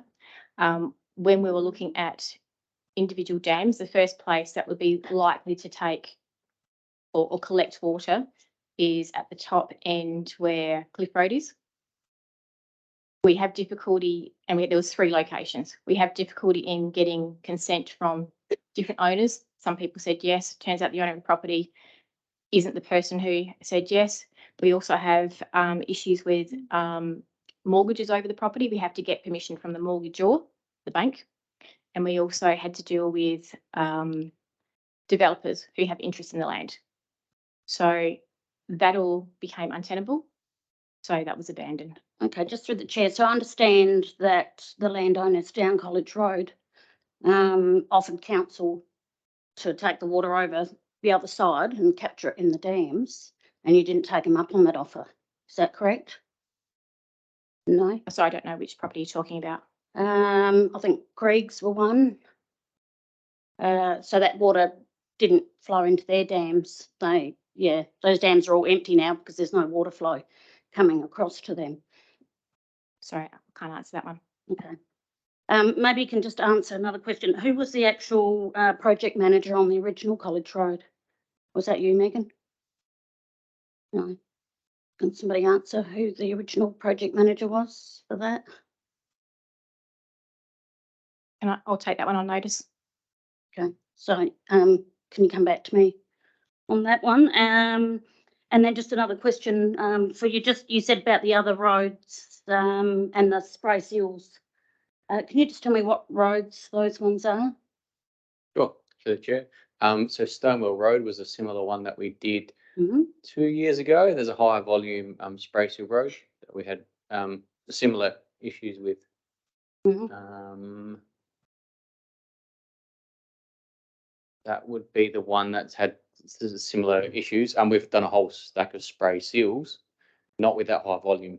I can get you a list on notice if you'd like, but that's one very similar.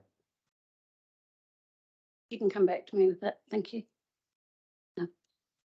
Further questions, councillors? One more. What, you say you use Penrice rubble, what, so there's nothing closer? Because it seems a fair way to Cardiff from Angaston. Sure, through the chair, at that stage, there wasn't. We've subsequently got some limestone closer. We've been working with that, but at that stage, we only had borals in Kapunda, Mantinas in Kapunda, and Penrice. And it also comes down to the volumes you can get from those quarries as well. So that's why we chose Penrice for that one. Thanks, Colin. Thank you, Brenton, for that. We'll move on to 10 point. Oh. Certainly, thanks. Thanks, That's fine. drive safely.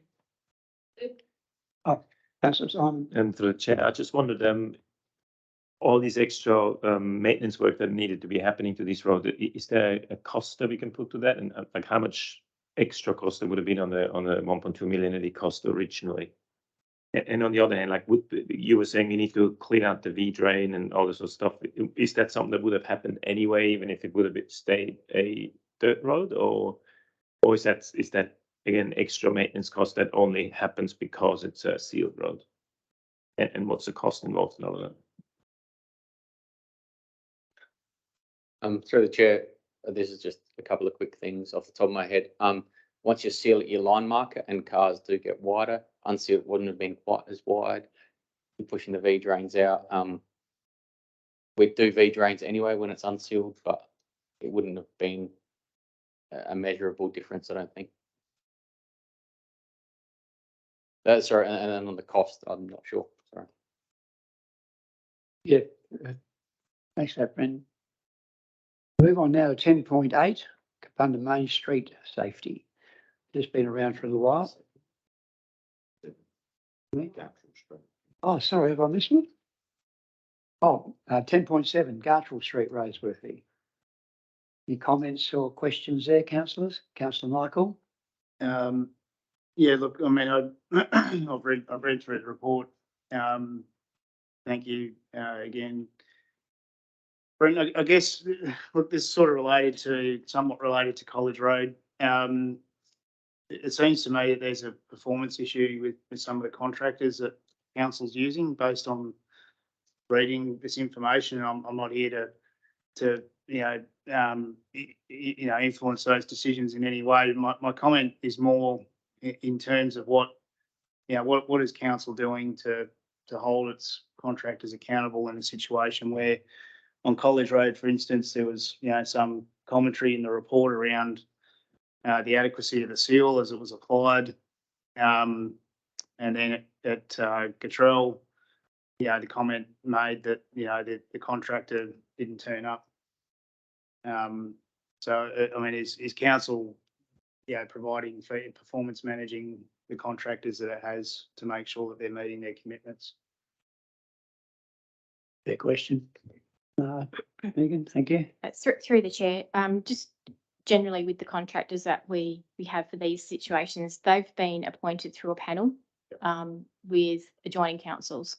So it's a panel contract or an arrangement, where we procured with other councils. We regularly have meetings, and the relevant staff involved from the different councils actually meet to discuss their, concerns, issues, the highs and the lows of dealing with those particular contractors, because we have feedback that goes back to them, and it's part of the contract management process to determine whether we continue with, renewals and those sorts of things. So we do rate them as far as their performance is concerned. Yep. When it comes to the delay, in particular for Gartrell Street, and this again is a learning, the information that I provided to Councillor Allison was they would be there on a particular day. That was subject to them finishing a job prior. So that communication, again, a learning. They did finish that job a little bit later than what they expected. They were there on the day, but they delivered them their equipment and came back the following day to do the work. So the timing with them being late, they'd already told us that they were busy with other work and they had to finish that job first. So they slotted this work in when it wasn't originally programmed for them. This is the replacement though, not the primary contractor. This is the second contractor to do the seal. Yeah, Yes. the primary one didn't turn up, so we had to source an alternative. That the first contractor was unable to do the works due to the size of it. It originally was only 200 to 300 square metres. Yeah. The work ended up being 1,000 square metres. Okay. Further questions, councillors? Got one more. Going back to College Road, so you said it was 1.2 million. So say if you got someone like Fulton Hogan who just comes in and does a lot, what sort of cost would it be if you use a contractor to do a full, by meter repair? I have to take that one on notice, Councillor Collin. I can't answer that question. What I can tell you is that the cost, our contribution for that particular project that went with the grant funding was the cost that we would have used to to maintain that road, to resheet it. So we put our maintenance costs in the bucket that went with the grant funding to upgrade the road to a sealed road. Thanks, Megan. Yeah, Yeah, through the chair. I think the question that you're asking is, council project managed this and delivered the work itself. Had it gone straight to tender to a company, what would that cost have been? Yeah, yep. Council currently are building roads anywhere probably in the $250,000 to $300,000 a kilometre range. The numbers for private contractors are probably in the $400,000 to $500,000 a kilometre range. So the decision was taken by us quite a number of years ago to resource up and deliver those works ourselves because we considered that they were very low risk. So over a course of a number of years, this council has managed to seal a significant amount of roads for a very good cost. Now, down the track, there may be some roads that you have some failures on, and you can either go, well, we'll throw all of our processes out, or we retain those processes but accept that you have some losses.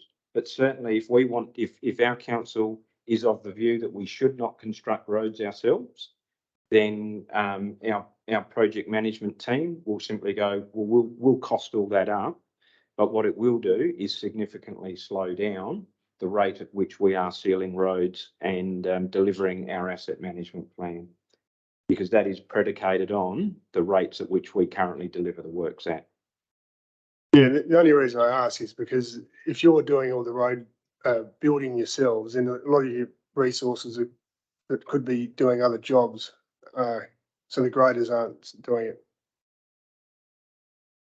I think the key thing is that these are jobs. This particular one, and we'll talk College Road, this is $600,000 of grant money that's coming into council.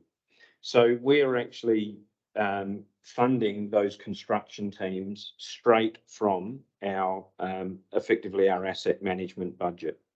So if we're not spending, let's just say we're not paying for that team to be on that job, council can't afford to keep them.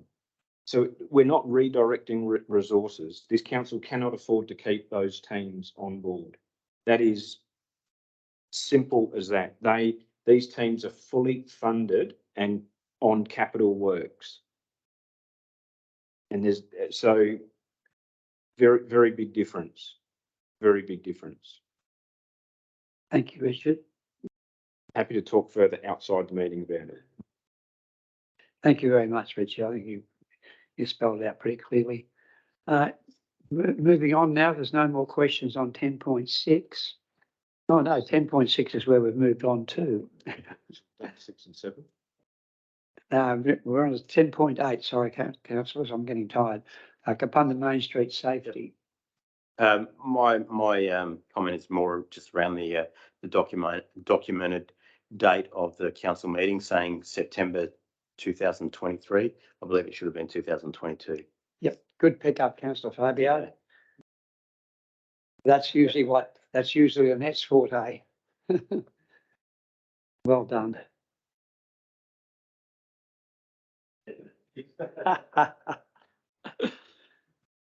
Any questions, councillors? This is a matter that is very, very serious to our council, and we're aware of it.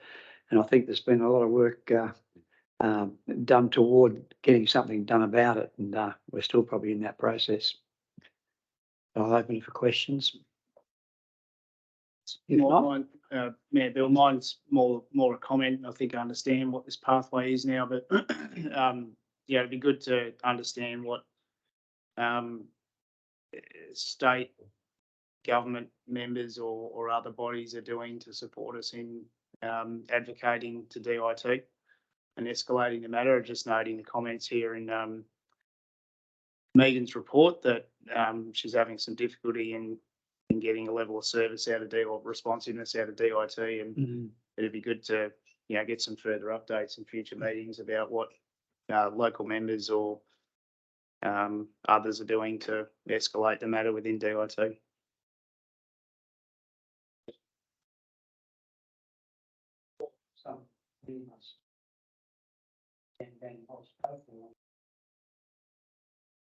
Oh, sorry, didn't see that. Myself and Brian Carr had a meeting with Dan, and was in that little room in there. And Brian made the point that we'd put $4 million on the table to fix Maxwell Street, South Terrace, and Clare Road. And Dan thought this was wonderful. He said that's in fact a no-brainer. Sounded like he said, you want to fix our roads because they are state government roads. And I think Brian's words at the time, well, he said, no one else is going to fix them if we don't. And Dan said, leave it with me. We never heard another word, not a single word. Of course, they're not in government anymore, so that would be out the door anyway. But I do think we need to have a look at the new government and attack them again in some way. We've got to be prepared, though, I think, if we want those major roads fixed, and they are a disgrace. I think anyone would consider that. They are just terrible. But we need to get them done properly, so it's expensive. But we need to attack the current government now and see what their response is to that, because doing nothing is not fair. It took us 5 years to get the pedestrian crossing, 5 years to get that crossing, and then we had to take them, dragging them, kicking and screaming. I don't know how many times I was on the ABC radio talking about this matter. They didn't believe pedestrian crossings were safe. Most countries of the world do, but they didn't. And they hadn't done any research into this sort of matter either since 1976. So they really didn't have too many statistics to say that they were unsafe because they hadn't done any work on them. They didn't have any pedestrian crossings. We eventually got this one. They wanted bells and whistles initially, and our council at the time couldn't afford all that. $250,000 or something for a couple of lights. But I think what's in this report here, talking about Wombat Crossing and so forth, is probably a really good compromise and would stand up to scrutiny amongst the community as well, I think, as a safe crossing. But it's got to the point now that we absolutely do need to do something about it, and those two main roads. And I hope the council down the track, when we're looking at our budgets and so forth, will perhaps put something aside for those two projects. Oh, Bill, just to be clear, so you keep saying we've got to do something about it, but it's pretty clear that we can't do anything about it. Like, it's all debt, so if we've got to do something about. Well, all we can do is keep talking about it, Bill. It's just we can only advocate to the appropriate government departments. But if we put our hand up with a bucket of money as well, there's a fair chance we might get some assistance. But you can't spend money on a dit road. Can you? Well, Yeah, yeah, so you're just right. and also it's not just the road that's a problem, it's the verges and footpaths as well that go beside them. But I don't think the council would be in the position to fix the verges and the footpaths up on those main roads without fixing the road. It just wouldn't make a lot of sense. So the two things need to have to come together. You got to do the whole job or don't do the job at all. So I guess we're in that position, but we can advocate and we can put some money up on the table like Brian Carr did at that time. Now, whether that was a bluff or not, I don't know, but that's what was said. And that was what was basically agreed to as a no-brainer. So obviously that they're interested in if you're prepared to put something up yourself and not just have them fund the whole scheme. I think that's fair. In most other things where we get grants, it's usually 50-50. We've got to put up 50%, generally speaking, most grants we get. Anyways, that's an aside, but anyway, there's a report there and there's a recommendation halfway down page 30 that the reports and information be received and the contents herein noted by council. Just on the dit road issue, obviously, we're probably not orphans in the sense that we wouldn't be the only council in South Australia that's having trouble getting support or acknowledgement from DIT. Would this be a time to appeal to our Legatus friends to sort of take in a unified approach, perhaps leverage off the the numbers that they hold to see, or obviously consult with them and see whether they're having similar issues as what we are, and if so, maybe a joint approach or cohesive sort of approach from those guys. That's an extremely good point, and I'm more than happy to raise that at Legatus. I think it makes sense. That's their role also as an advocacy group as well. So we can do that, and maybe they can advocate through the local government association as well. Because as you rightly say, there's other towns too that got similar problems with their main roads going through their towns, which are pretty ordinary. So that's a course of action at least. Any further comments, councillors? If not, that recommendation's about halfway down page 30. So I'd like to move that way, that the reports for information be received and the contents herein noted. Councillor Michael and Councillor Fabio, all those in favour? Those against, that's carried. Thank you. Now, section 11, reports for decision. First one being rate revenue policy. There's a recommendation about halfway down the page. Thank you, Councillor Dean. Someone like to second that initially? Councillor Fabio. Would you like to speak to the motion, Councillor Dean? I think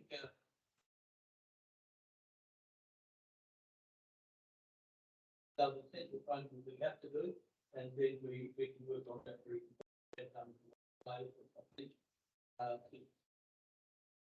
all set out very clearly and Thank you, Councillor Dean. Would you like to speak on it, Councillor Fabio? No, I think it's quite clear. Thank you.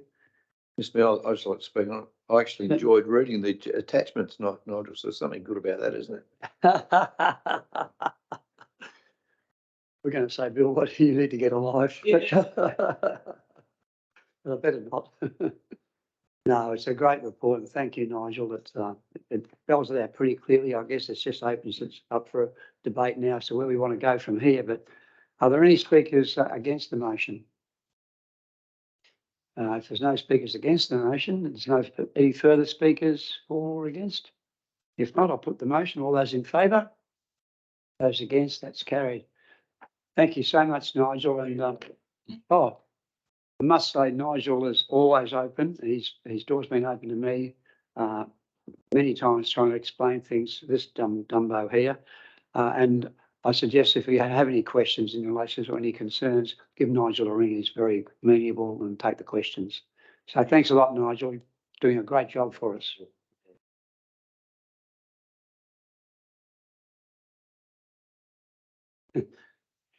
He won't trust me to answer the questions. Oh, fantastic. 11.2, councillors, Building Fire Safety Committee membership appointments. Thank you, Lisa, for your report. Do you have anything to add to it? No. Councillors, are there any questions in relation to that report? It's pretty straightforward. If not, I'll call for someone to move the motion. Councillor Fabio, would someone like to second it? Councillor Ellison. Like to speak to the motion? Speak to the motion? No. Speakers against the motion? No. If not, I'll put the motion. All those in favour? Those against, that's carried. Thank you, Lisa. Policy review, various development policies. This is a review of a number of. 11.3. Oh, the paper stuck together. Didn't particularly want to miss that one.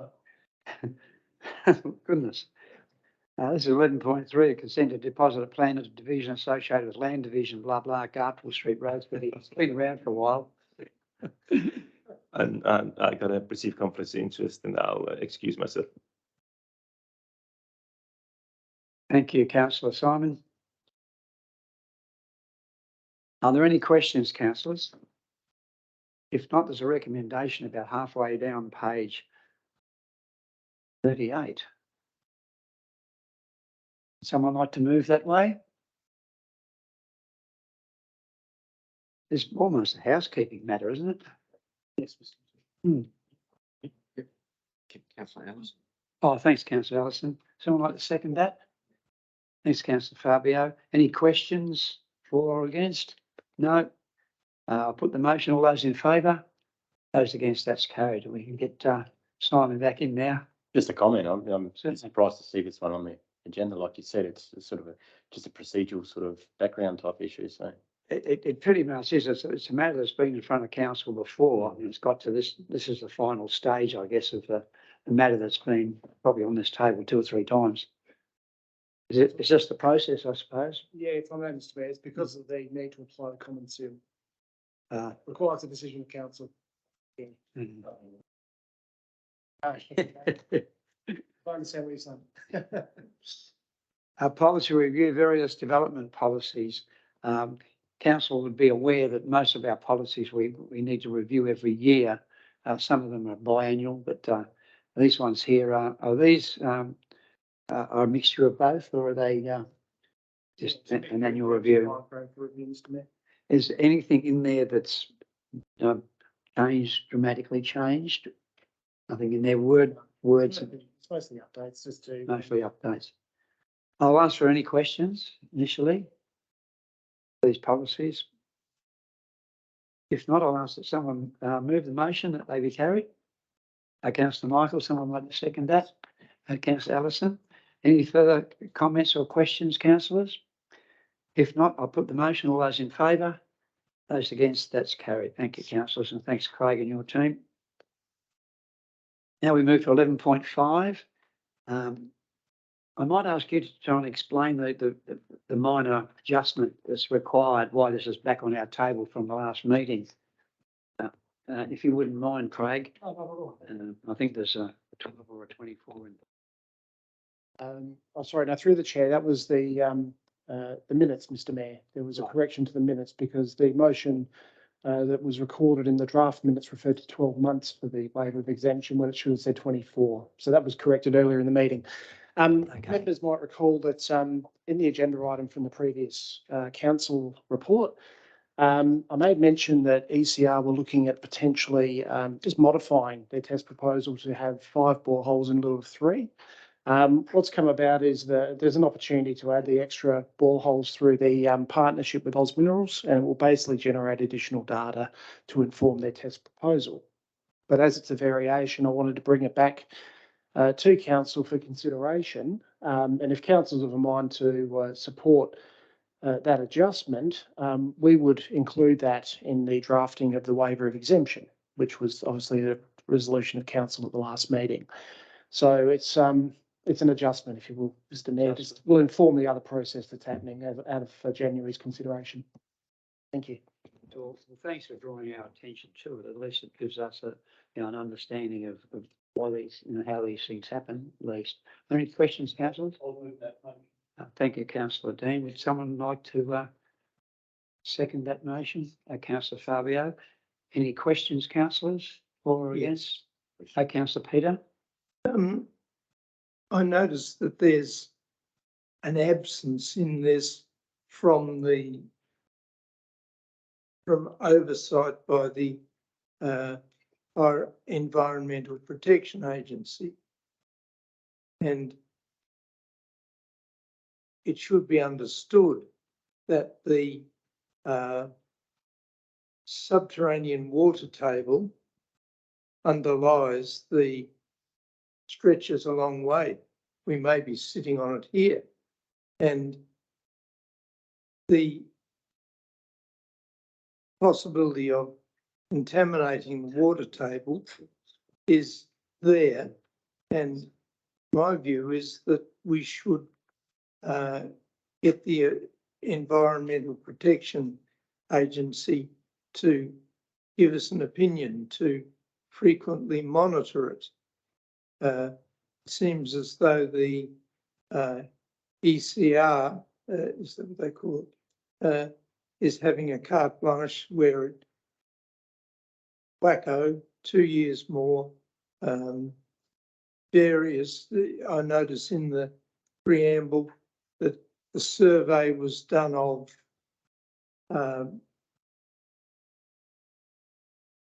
people in the area, so they were in favour of it. Well, with respect, I would say that they knew either nothing or very little, and there are some very real possible problems involved with this, and it's community land, not private land, and it underlies the town, and I'm very concerned about it. Thanks, councillor Peter. Councillor Dean? Mayor Bill, I'd like to rebut all of that, actually. If you read the report, you can see that as a consequence of the variation, they've required more monitoring.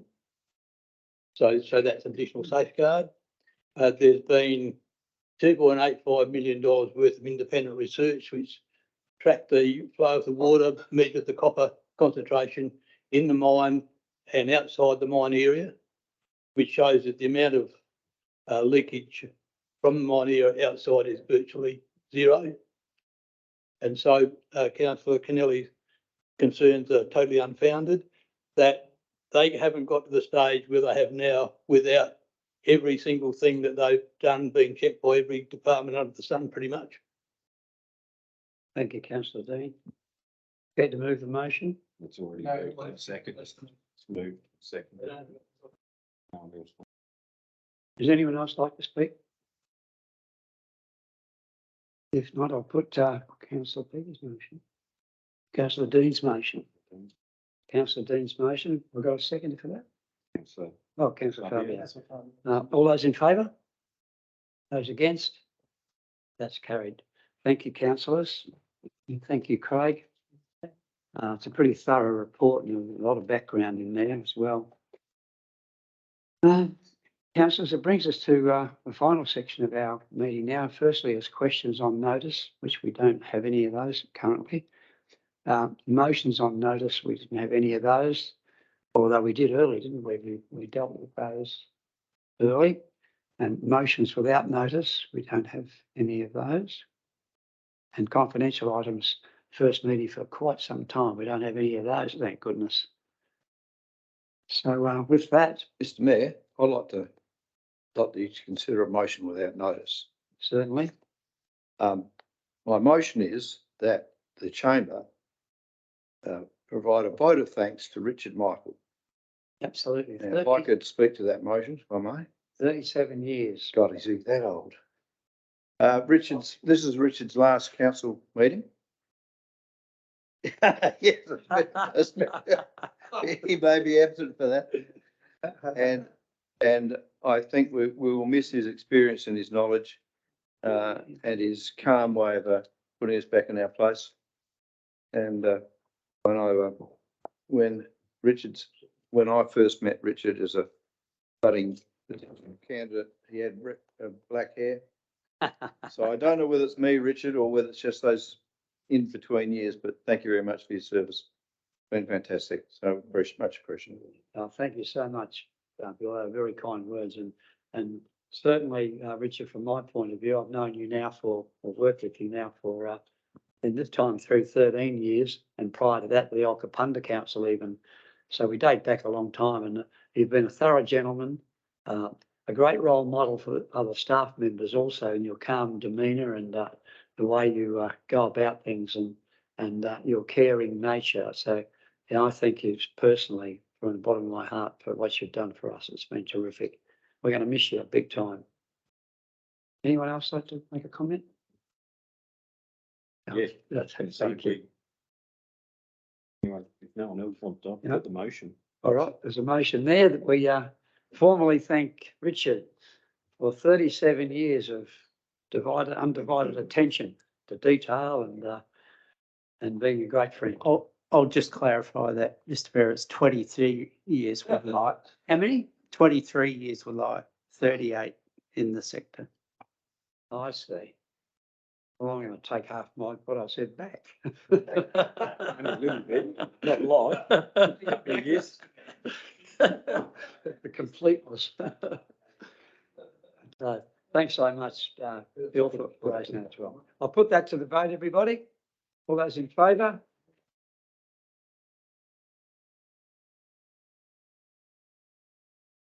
And just before we close the meeting too, I must thank everybody tonight for a long meeting, but there's been some excellent discussion, and I think it's been in the right spirit, to the spirit that we're going to be able to get things done if we operate in this manner. So thanks everybody for your help. It was always going to be a bit tricky tonight, but it's worked out particularly well. So I thank you for that. And I declare the meeting closed.